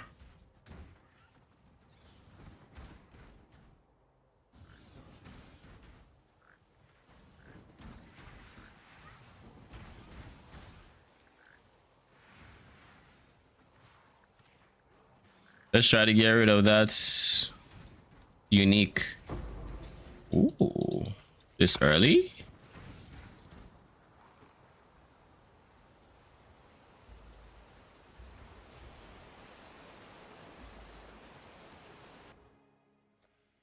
Um, 2 points. Now we go back to the first zone. Go to the coast. We go kill Heroic with our level 4.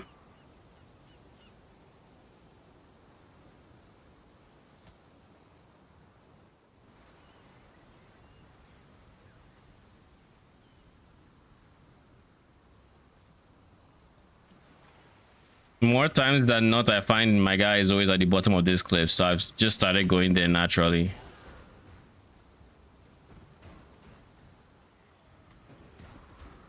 Heroic, show yourself.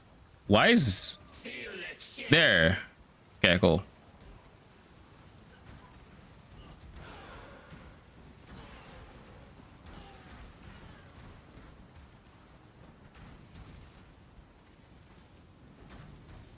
Fighting Heroic is all about getting into the rhythm with him and his predictive there. Ooh, Pierce. Oh wait, our weekend trade is not open. I was like, why didn't that log me? All right, there we go. I was supposed to log there to save a portal scroll, but it did not log. Tarkley, SRS, Frostblink, Quicksilver, and Ellie, Summon Phantasm. And then I'm supposed to pick up Holy Flame Totem. Before I do that, let's actually make sure we don't run out of wisdom scrolls here. 1, 2. Yeah. Brother. Fireball. Now Holy Flame Totem. Summon Phantasm. Frostblink. SRS, LA Proliff.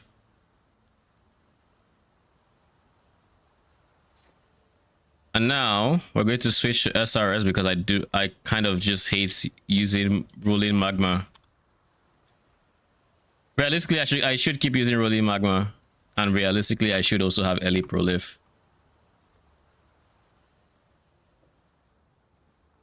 So LA Proliff, Raging Spirits.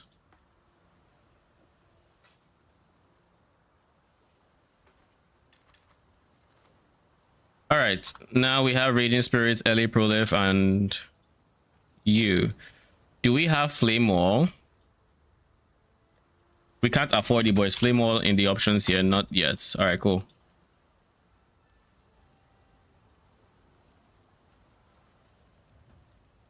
At what point do we get Flame Wall?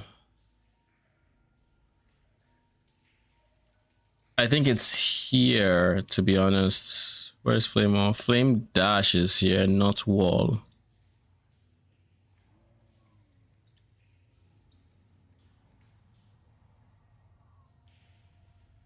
Flame Wall is here. Wait, so Flame Wall should be in the same window as... Flame Wall should be in the same window as Holy Flame Totem? So why didn't I see it? Why the hell did I not see it? I just need to confirm real quick that it's actually there. Hello.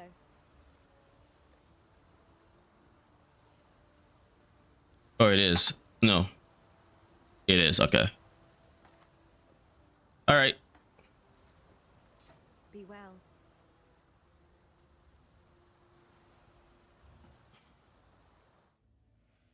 All right. Then we can close. We can do this. And now with Elemental Proliff, we can technically mostly use our SRS. I think this ray class will serve. Why did I just try to pause? Have you given the Anime Guardian Amosaka build a look, or is it not a minion build for you? I have seen the Amosaka build, the one that uses Mother's Embrace, and you have to resummon the AG over and over again. It's definitely not a playstyle for me. Without a shadow of a doubt, it's not a playstyle for me. But that being said, it's a cool idea. If I were to go mana like Amosaka, I would sacrifice the Mother's Embrace and just not deal with all that clunk, but instead go maybe a bit harder into aura effects. Eesh.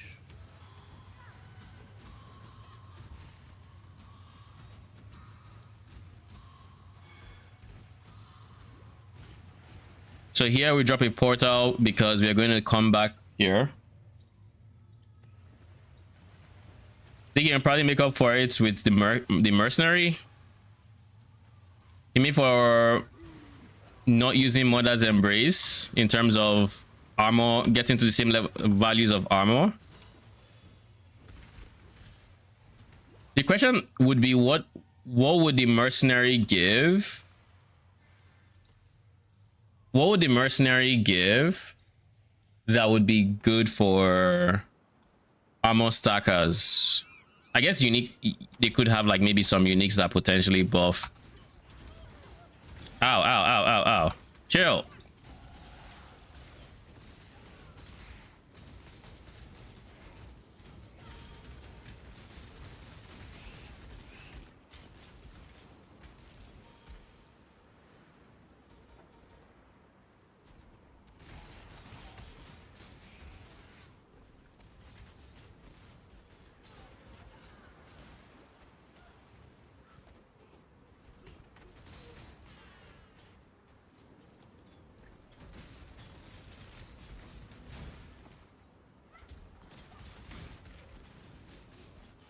We don't skip transmutes here.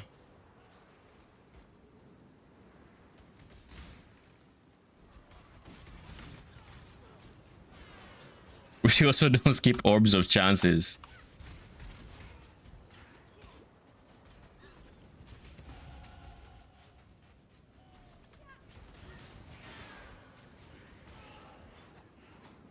Oh, and a little bit of extra tech for clearing this area while maintaining your level. If you were to drop your flame totem and a flame wall, all you have to do past that is flame, like frost blink on an enemy, and they already have life, and your totem can clean them up. So you can end up clearing this zone very quick and still killing most enemies. What Spectre are you going for? It's going to be, I'm currently testing slave drivers because they should be a better fit for the build I'm going, or from a leveling point of view. But I know if they don't work out, I'm going to use Hyri's Watch. My problem with slave drivers, my problem with slave drivers has been that they've been so squishy lately.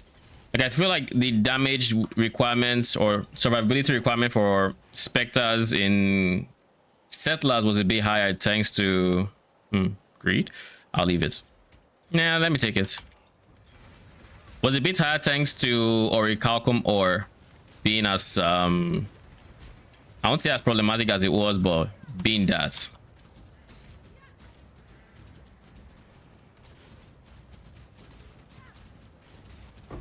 Everything dies.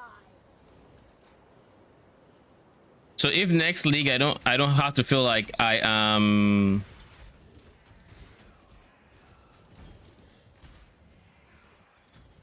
like they are too squishy, then I can make them work. Or if I can make them, oh god, the damage rate taken is insane.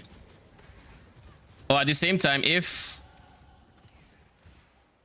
I can get them tanky enough while leveling without sacrificing much damage, then they would just straight up be better, because they also do lightning damage. I can double down on lightning and everything is fine. But by going Hyri's Watch, then they have codes. I have to like change my curse from conductivity to elemental weakness. I can't really rely on exposure as much because it's not helping my specters, but it's helping my other minions and general stuff like that.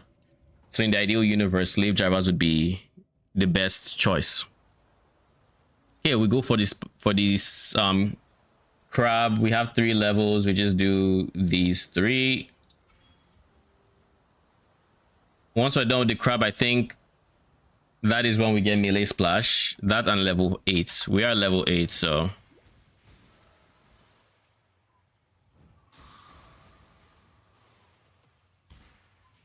all right. Give me a quick second.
Okay, I am back. Where were we?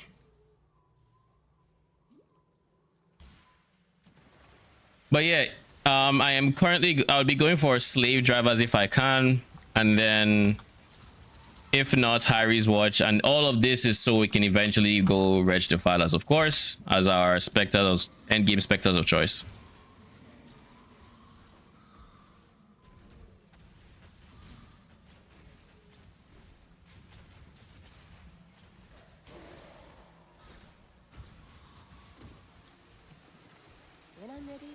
not before. And this is where the boss is.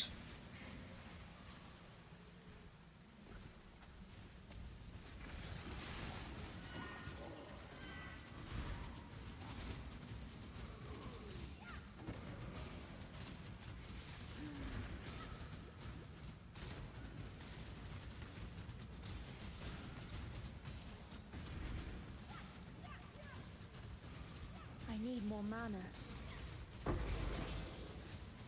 We got the skill trees and stuff, eh? What's that? What'd you say? Oh, I said looks like we got the skill trees and stuff. The tale of Brutus was a We got the skill trees. What do you mean? Like the JSON files or whatever. Oh shit. So we're getting PoB soon? goodbye. I guess so. But yeah, we have that for the Atlas and the You know, skill trees, yeah. for a split second I was like, oh, let me just go to the identify NPC. Hello. Okay, we have movement speed boots, so we're no longer need to identify anything here.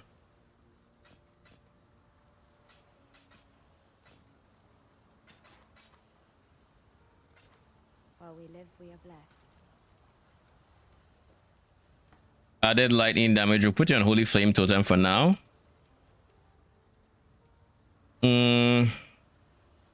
We don't have another item slot that can have holy flame totem, to be honest.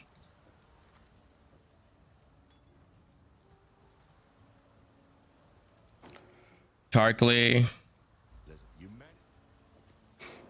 Farewell. Oh, so.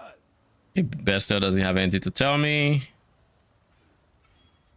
Do we have access to... We should have access to melee splash. Yeah, we do. All right. Goodbye. Holy flame. Melee splash. Where is someone raging? So we have someone raging, added lightning and melee splash. So I think I'm okay with this. Alternatively, we could go minion damage, Hello. but I think that'll leave them too squishy. So this is fine. Holy Flame Totem is now weaker, but our main DPS is now our SRS.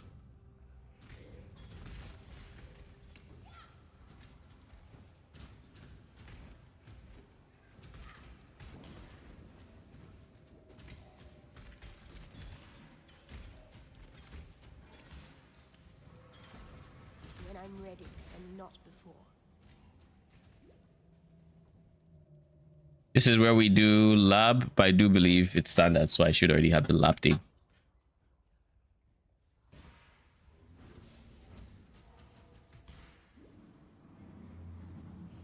I suspect this is the way forward, so I'm just going to go here preemptively.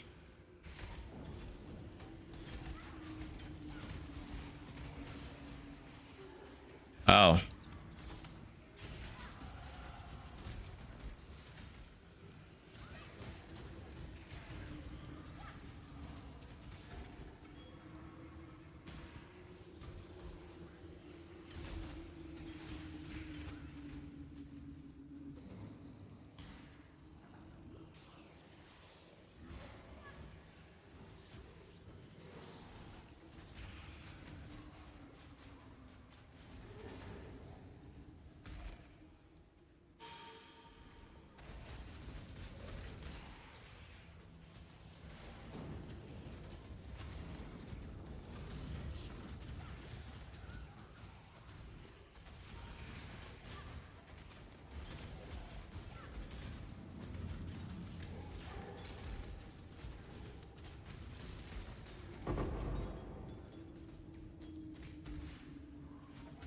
I need more mana.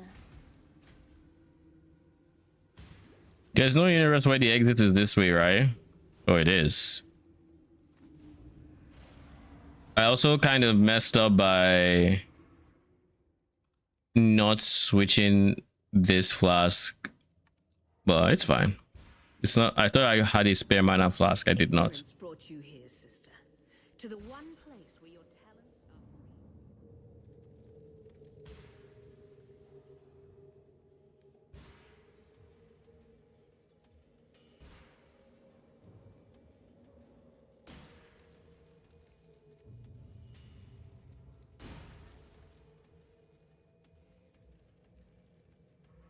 Your crime is trespass. Your sentence is death.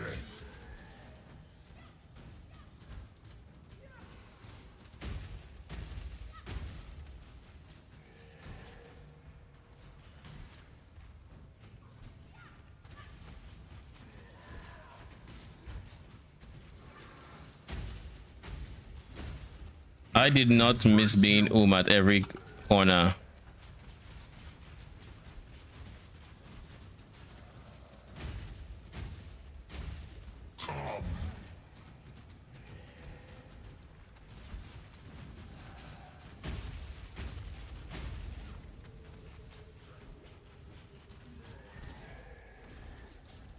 Had you been my creation, brute, you'd not have fallen so easily. I think this is not where we have our first recipe, so you can actually log there and have the next waypoint ready. Be well. In Act 6, is it? You don't want to do that. This guy's links are kind of interesting. Please be good. No, you're not. So, oh well. Okay. While we live, we are blessed. Now we kind of want to find a shield in the ideal universe.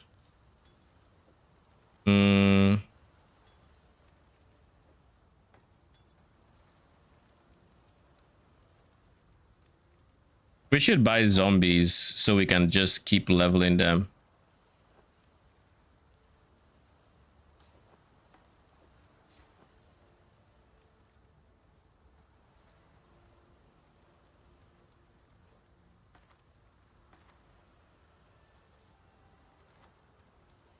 Goodbye.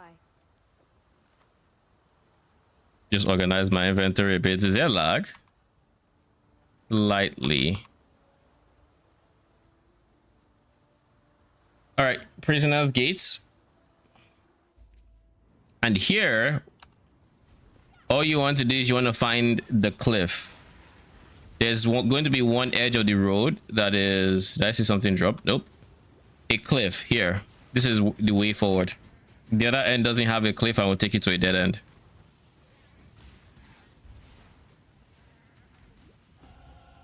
Fate smiles with sharp teeth.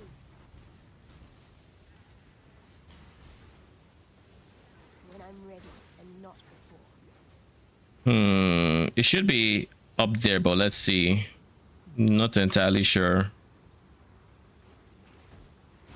Yeah, it is. Okay.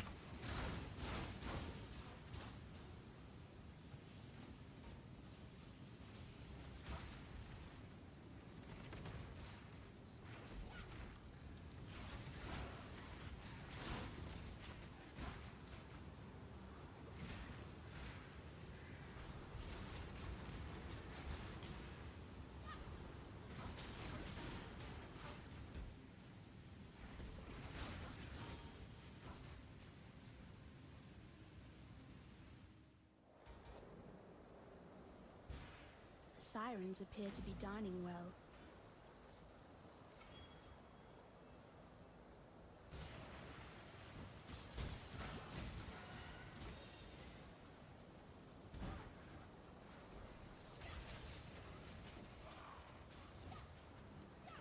We are level 10 in the level 11 zone. That is still fine.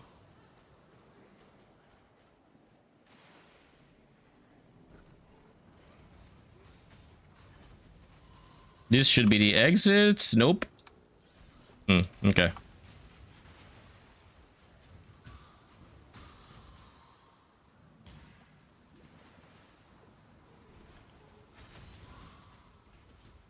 There's an essence here. What essence is this?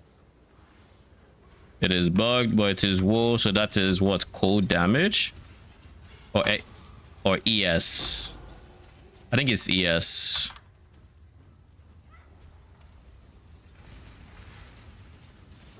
I mean, you're not skipping out on any essences you're running into, so. Oh wait, it's not bugged. My shit was just turned off. All right, I was trolling. What is ES? Yeah, it's ES and spell damage. All right. At least I remember that. This is good. Carve it around. We pick the waypoint, and then we head back out to the side quests here.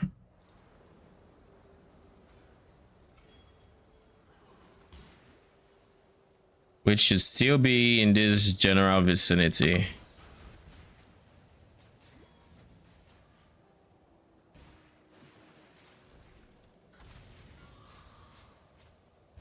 Nope.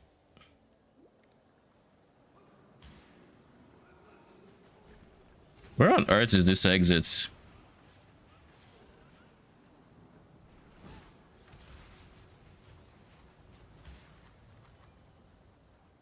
How am I finding fair grade before I find the second exit? How is this a thing that is actually happening?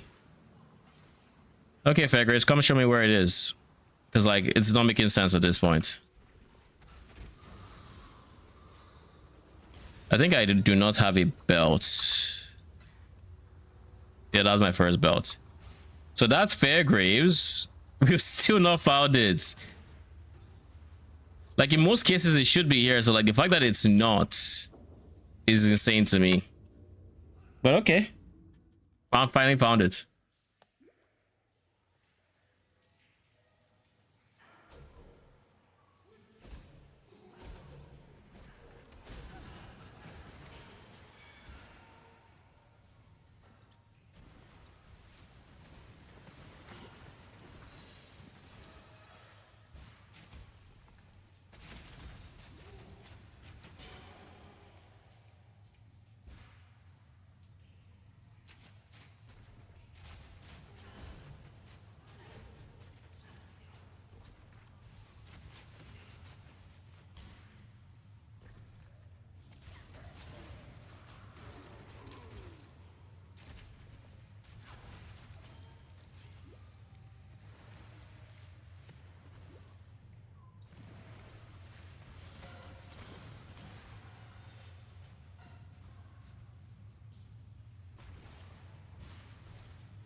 When I'm ready and not. Frankly, I stuck my... Please understand that as a gentleman of honor, it pains me greatly to do this. Hard times call for hard hearts. I'm sure, were the circumstances reversed, you'd do precisely as well.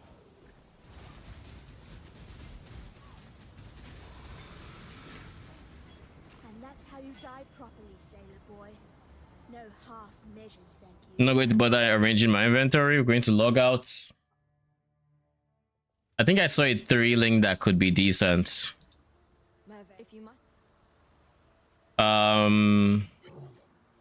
Absolution is not here, so we'll take flesh offering. Farewell. Hello. I'm saying that live conduit runs are so fun. Lol. That's when you get a decent They really are.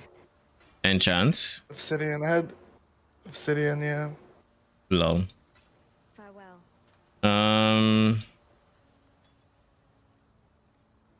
I think we just destroy all of these.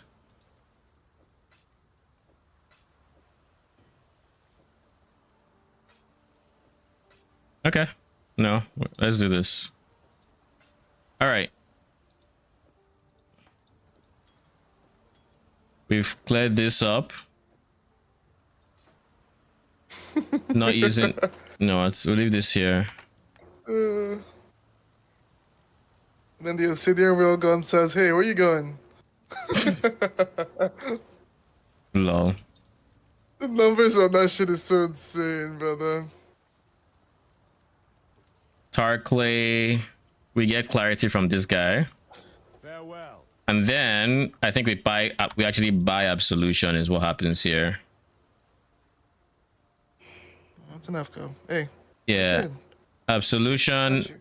SRS drops, and we get min damage. I believe this is the setup. Goodbye. Then we have absolution, and then we always attack. All right, to go.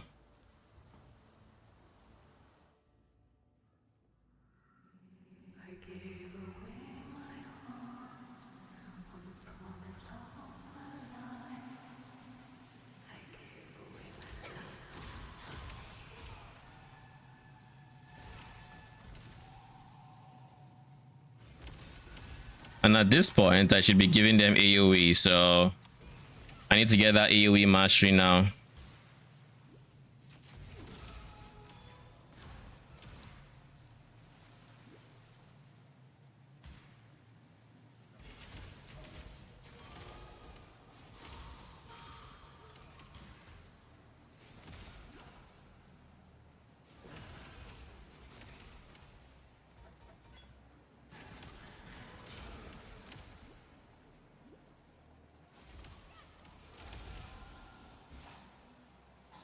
When I'm ready and not before.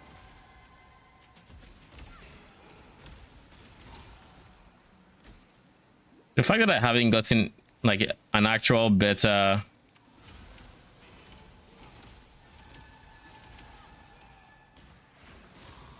mana flask is kind of insane. Ooh, that's a good scepter. Holy. This guy did not drop anything for me. All right, fair. Duly noted to not try that on Leaguestart. Immunity to bleeding, corrupted blood, and give me the free strength. This guy should also just be a must-have. And in its place, Holy Flame Totem can go alongside Summon Phantasm and... Do I still have Ellie Proliv? Yes, I do. All right, cool.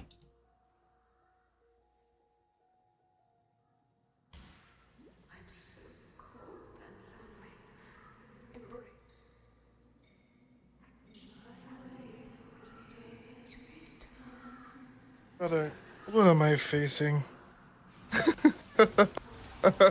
Lol. Have you ever seen a pig with bunker? And a 7k claw just waiting for you. Please don't crit. It didn't crit. What is bunker shield Let me know what wise? I'm leveling. Diamond bunker, you take 20% less damage. I know about that one. Remember that large item? I know bunker, but like he doesn't give shield, right? He's using Silky Scarf for that. Yeah, shield items have +1 multicast is the second tag. Oh, and I mean Claw is a shield item.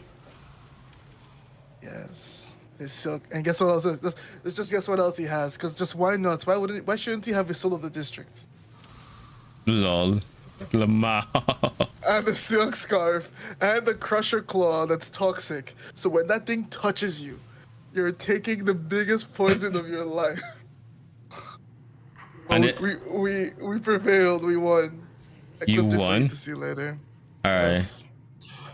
The thing is, like, I just froze enough to buy time, and I've been using earrings this whole run, so by the time the claw finally went off, I just had too much. I have more health than the claw had. I don't have cold res. I fucked up. I fucked up.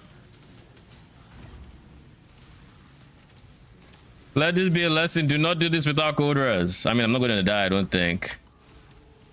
Oh god. But the chill is insane. Not to mention the damage is also kind of insane. I also do not have mana. Fun.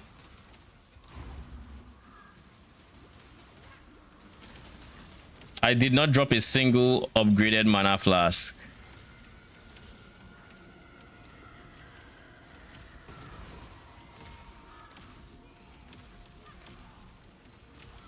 I need more mana.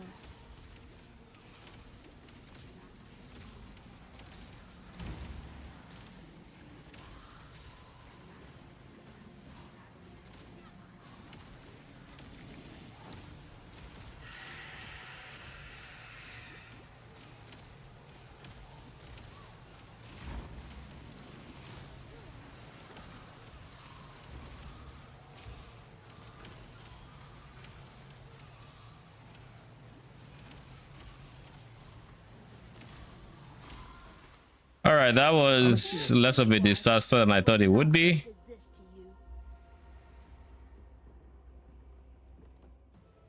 I'm going to have to spend on a better mana pot soon. Still some life in this twitching corpse of the continent.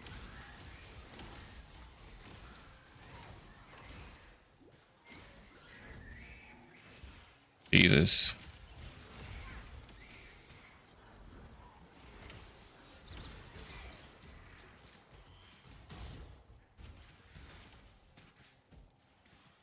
When I'm ready and not before. I'm reflecting on this, and the amount of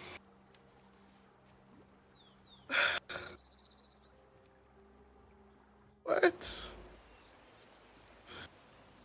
This guy had the bunker, but he also had ointment because ointment is back. Ointment is because of the nerf to cleanse. So not only was he just taking 20% less damage from my obsidian, but he was just cleansing. And he had multicast on the rifle, so why not? So it was really just a matter of like I stacked enough regen on my obsidian life conduit to just like keep ticking him. Lol.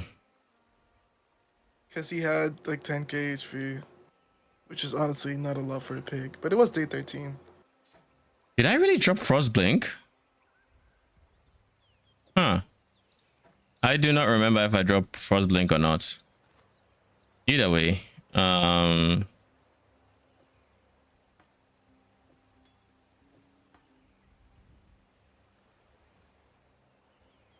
right. Act 2. Do we make any changes to this setup? I don't think so. Not right now. Holy Flame Totem doesn't see another act. I probably need to get rid of that. And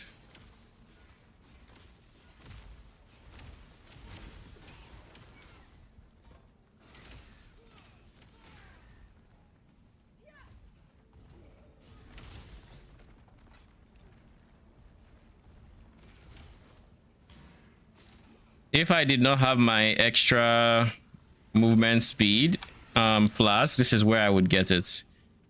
But alas, I do have it.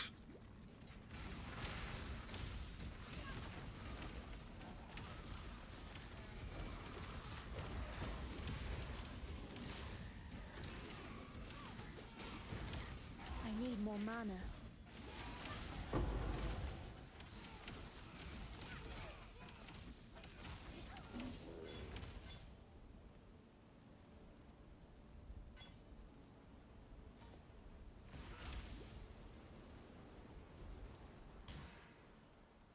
Next time I'm in town, I'm 100% getting an upgraded mana flask because screw this.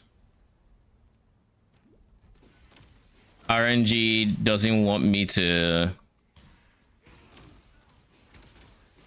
Hey, by the way, if you sell like 3 of the same manifest, you get one of a higher tier.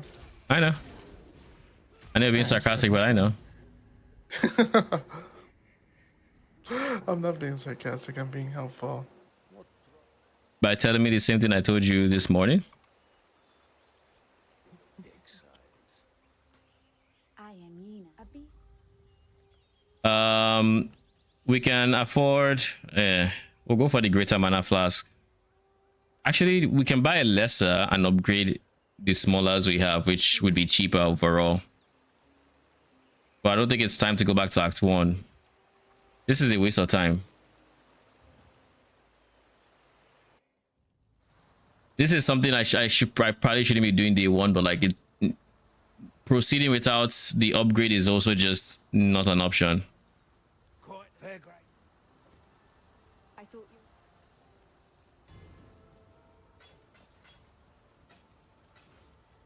you.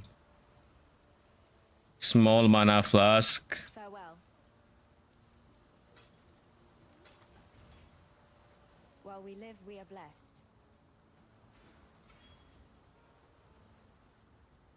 Now we have one upgrade, and whenever RNG decides to let me have another, I will take it. And that is yet another area where the recipe for upgrading mana flasks came in useful. I got a bargain. You know you could actually upgrade your. What? Just being silly. In one more level, I might be able to start using my zombies. They wouldn't be great, but at least they wouldn't be perma-dead.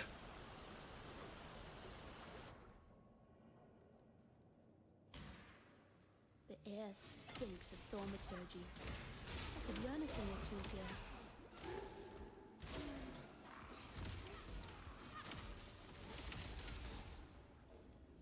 I don't know what that was that I left behind, but it's behind, so oh well.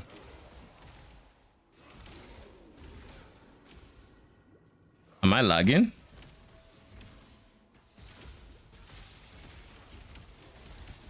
Something feels a bit off. Oh, this is the way forward. And wherever the waypoint faces is the direction of where the next zone is.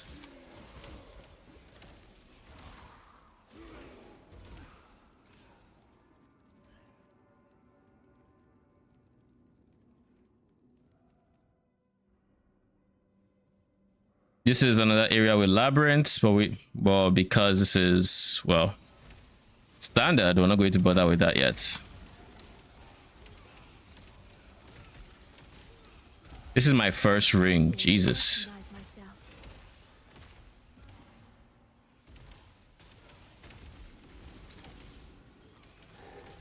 Like, tell me why it took me so long to find it. Holy, what an iron ring, +1 to all attributes. It reminds me of last Epoch's final quest reward.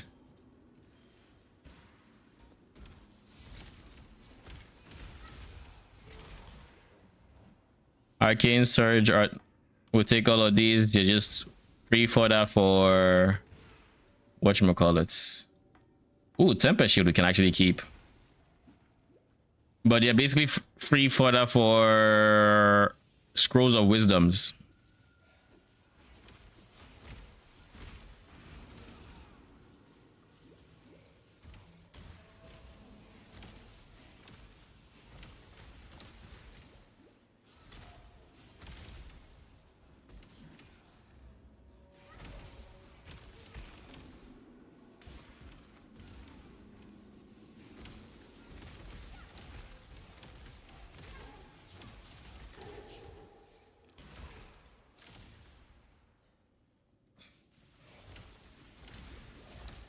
I need more mana.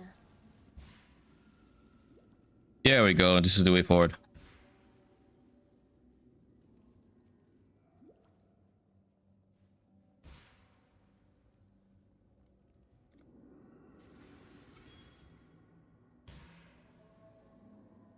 When I'm ready, and not before. Why the fuck is there a possessed enemy here? Like, excuse me, what? Why? Is this really what we're doing now?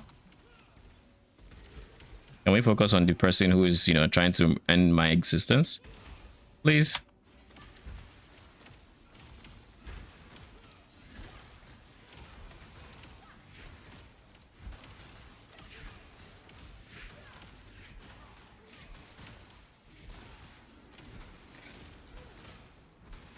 I am Too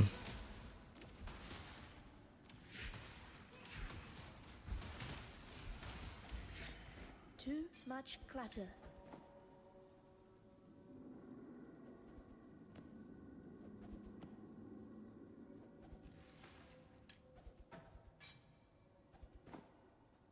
Oh my goodness, can we just, you know, not lag, please?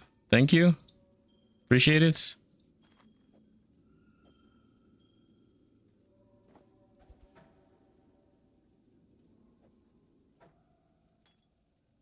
All right, that's all I'm going to bother with.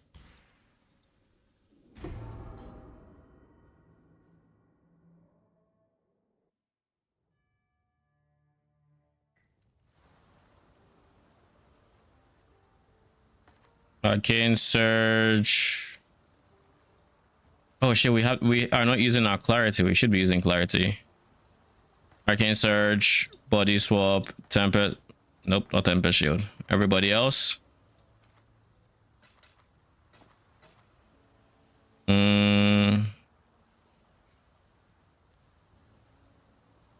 We keep Pierce because we'll need Pierce later on. We'll keep Iron Ring though.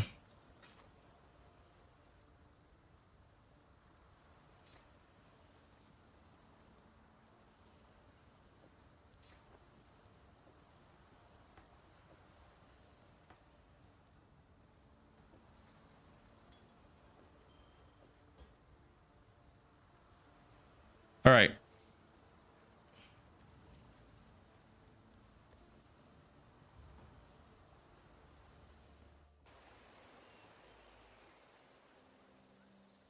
You on the road?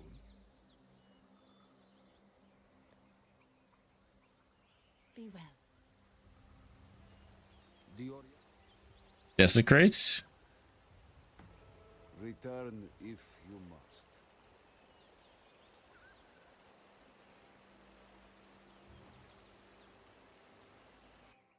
Next, we go for the extra level.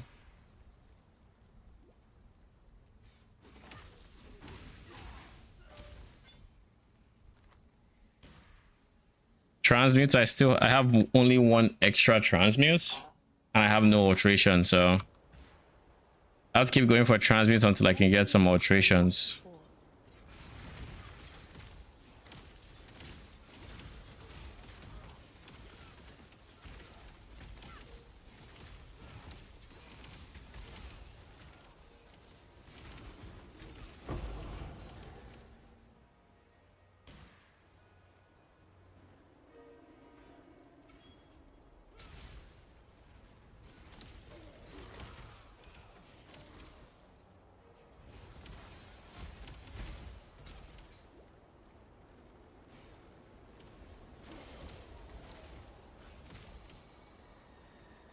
Y'all are blue mosquitoes. I don't think I'm going to bother attacking.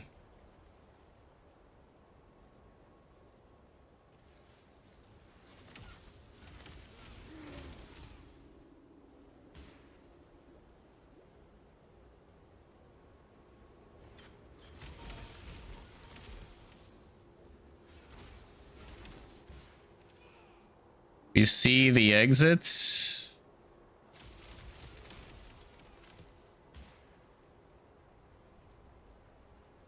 Well, that is not the exits by any means.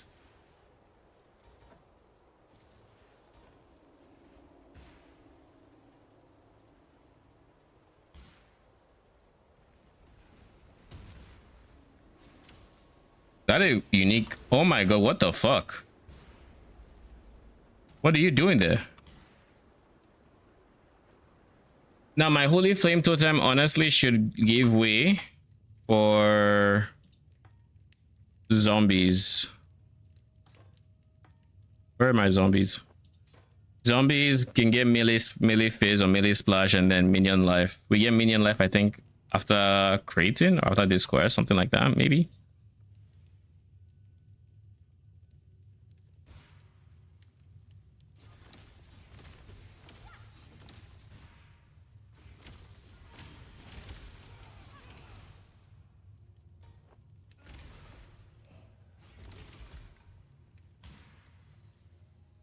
Now, thanks to the simple fact that we forgot to equip our clarity early on, that is why we've been running out of mana literally everywhere.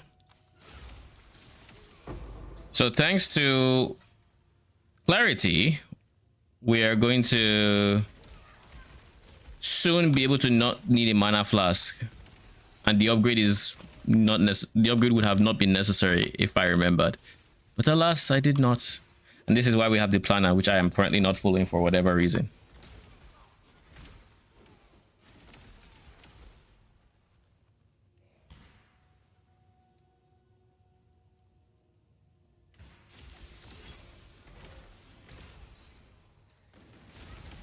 Guarded by a rogue exile is kind of something. Oh god, is the sword person. Saber slash. Much clutter. All right.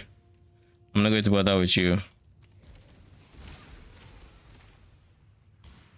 I should also have vitality. Because I could buy vitality and I just didn't.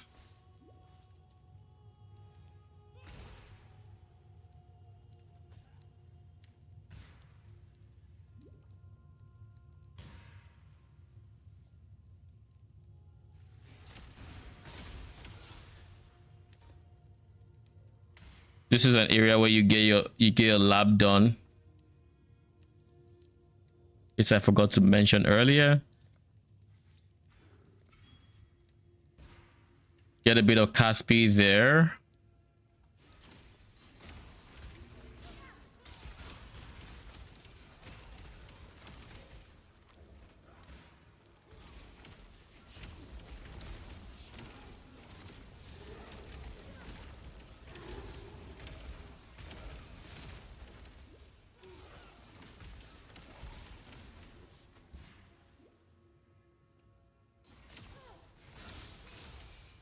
Ooh. Too much clutter. There is no universe where I don't use this.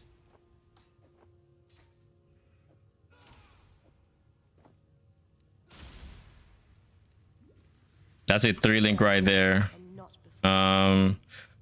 Whatever goes in that 3-link, we'll figure it out. I don't think that I need anything in that 3-link, but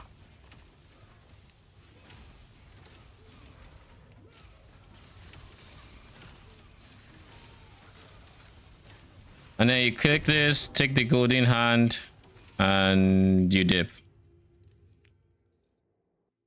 Spent extra time thinking just to make sure I wasn't forgetting anything there. What do you want?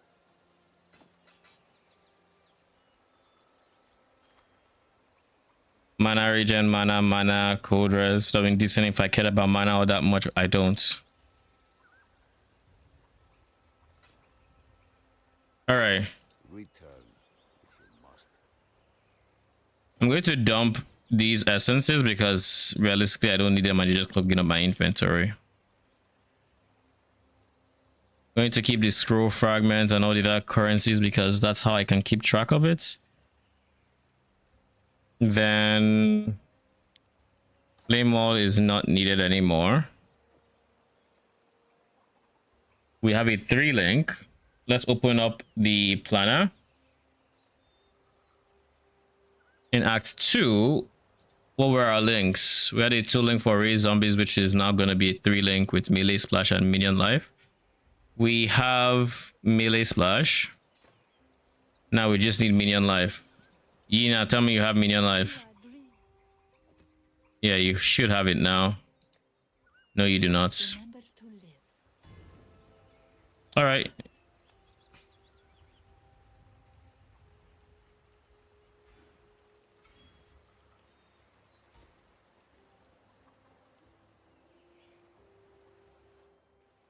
Now I need to get the extra zombie and pass that.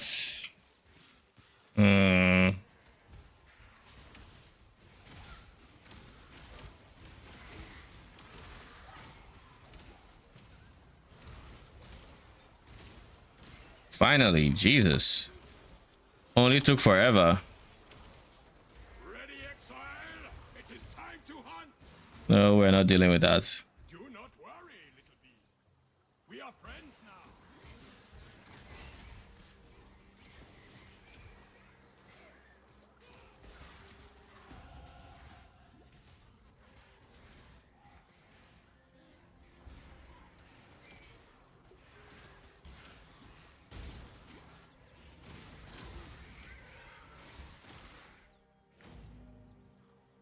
At this point, we have 3 options. The easiest way forward is to just go kill Alira, then Oak. Lastly, I typically kill Oak, then Alira, then Weaver, and then progress. But that's typically me. That's just me.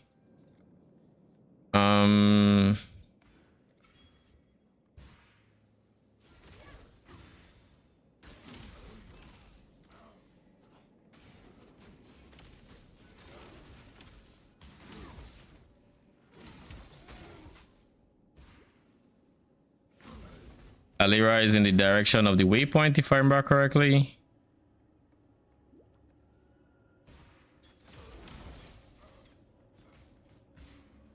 Yeah, that's Alira.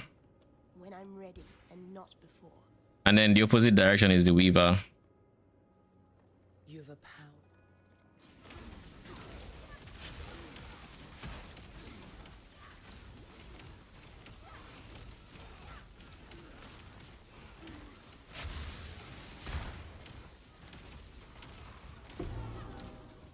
You missed a valuable lesson, sister.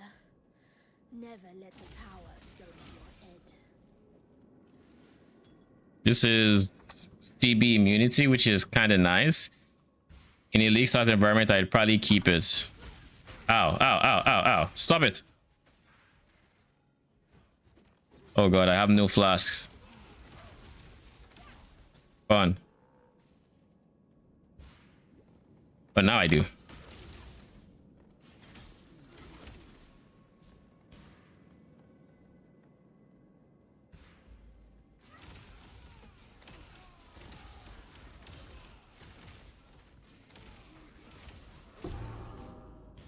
And now we need to go to Bestel to unlock that quest reward. But now we go hunt for the Weaver, go into her lair, do that, and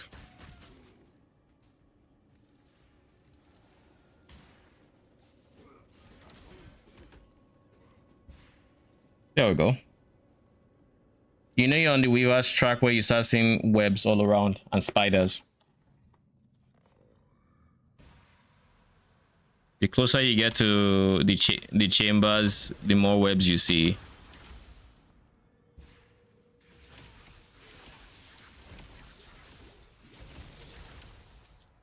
Red, blue, red. I don't think I need any.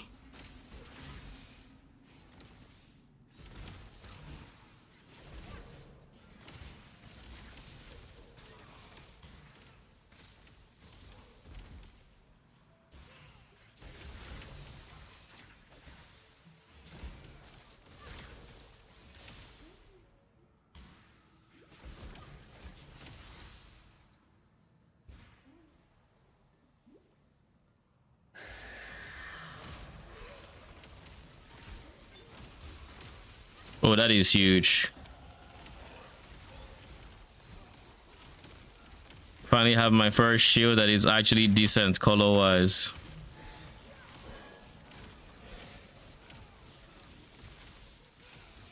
And it still has spell damage, even better.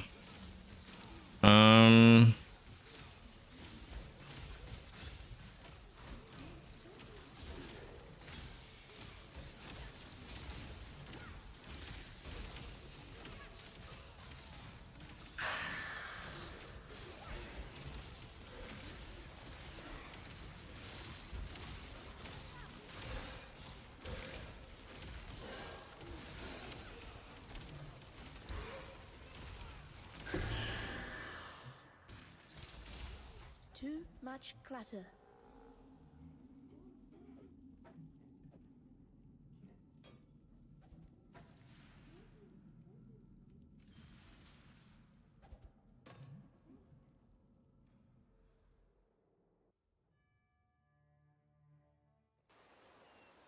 What do you want? All right, we'll check this just in case it's decent. Socketed melee gems. Absolution is not melee. Raise zombie. We're not using any melee gems, so I don't know. These increased phase could be decent. I mean, it's better to use this than this. Simply, well, not because of the links, I would not be switching them, but it would have been because increased phase would help my personal absolution cast, which would have helped me get my absolution a bit quicker.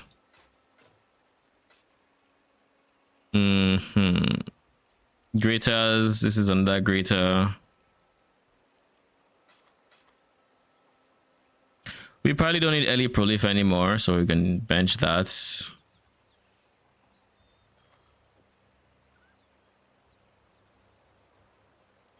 Take the int ring, not int lightning res.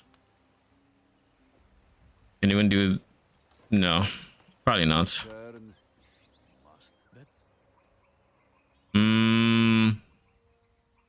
Here I will be taking, honestly, faster casting. Yes? Faster casting as the fourth link before we get access to spell echo could just be better, because DPS wise is not going to compete to like added lightning, or not added lightning, minion damage, but realistically it allows us to cast faster ourselves, so it's less annoying to get our minions up. So we're going to do that, and we're going to change this guy as well to reflect that. Act 2, 3-link absolution. Instead of minion damage, it is faster casting. Do we have phase to lightning already?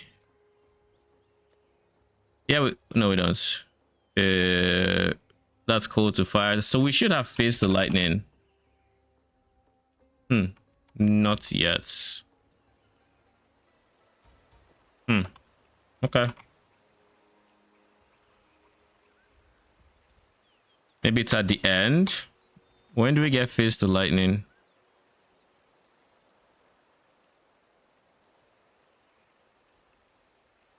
Go to fire. When do we get phase to lightning, yo? Is it Act 3?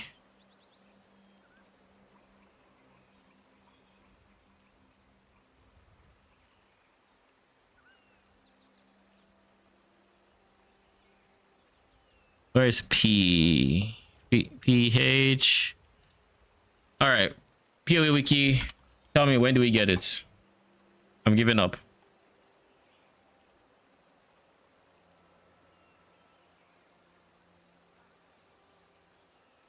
The witch is the only class that doesn't get phase to lightning. Just great. Of course it is. All right. That means for this guy, it's not a phase to lightning angle. It is added lightning. And we start Act 3 with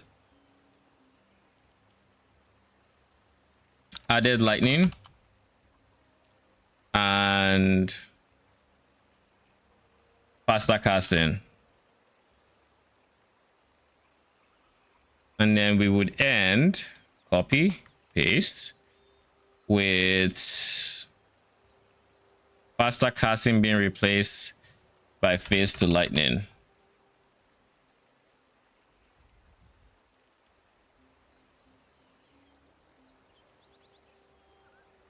All right.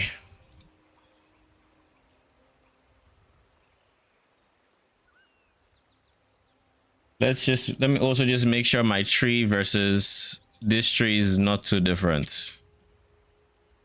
Level wise, we are not the same level. We have AoE there. Do we have AoE? Yes, we do. All right. I'm getting this. What am I missing from this? I'm missing life points and I'm missing life. So basically just life and more life is what's missing. And then past that, we can expand. But anyway, this is probably where we're going to end stream today. Reason being, I still need to edit the guide video for my league starter, and that should be out in the morning, so look out for that video. And yeah, I'm probably going to keep progressing this character off stream so I can start working on the video for league starting. So by tomorrow's stream, I might be in Act 5 already, or I might not, depending on how much progress I'm able to make during the day. But in any case, there's a decent chance we might be working on a Leaguestart PoB for Chains of Command tomorrow to update. Yeah, we might be working on a Leaguestart PoB for Chains of Command, because I've seen that I've gotten a lot of questions about how to Leaguestart Chains of Command, and I do have a Chains of Command build I use in Settlers that hasn't changed all that much. I think everything should still be valid. So I'll take a look at everything in that relation most likely tomorrow, and we'll go from there. But anyways, thanks for stopping by. Appreciate everyone that came. I will be back tomorrow. Until then, have a good night.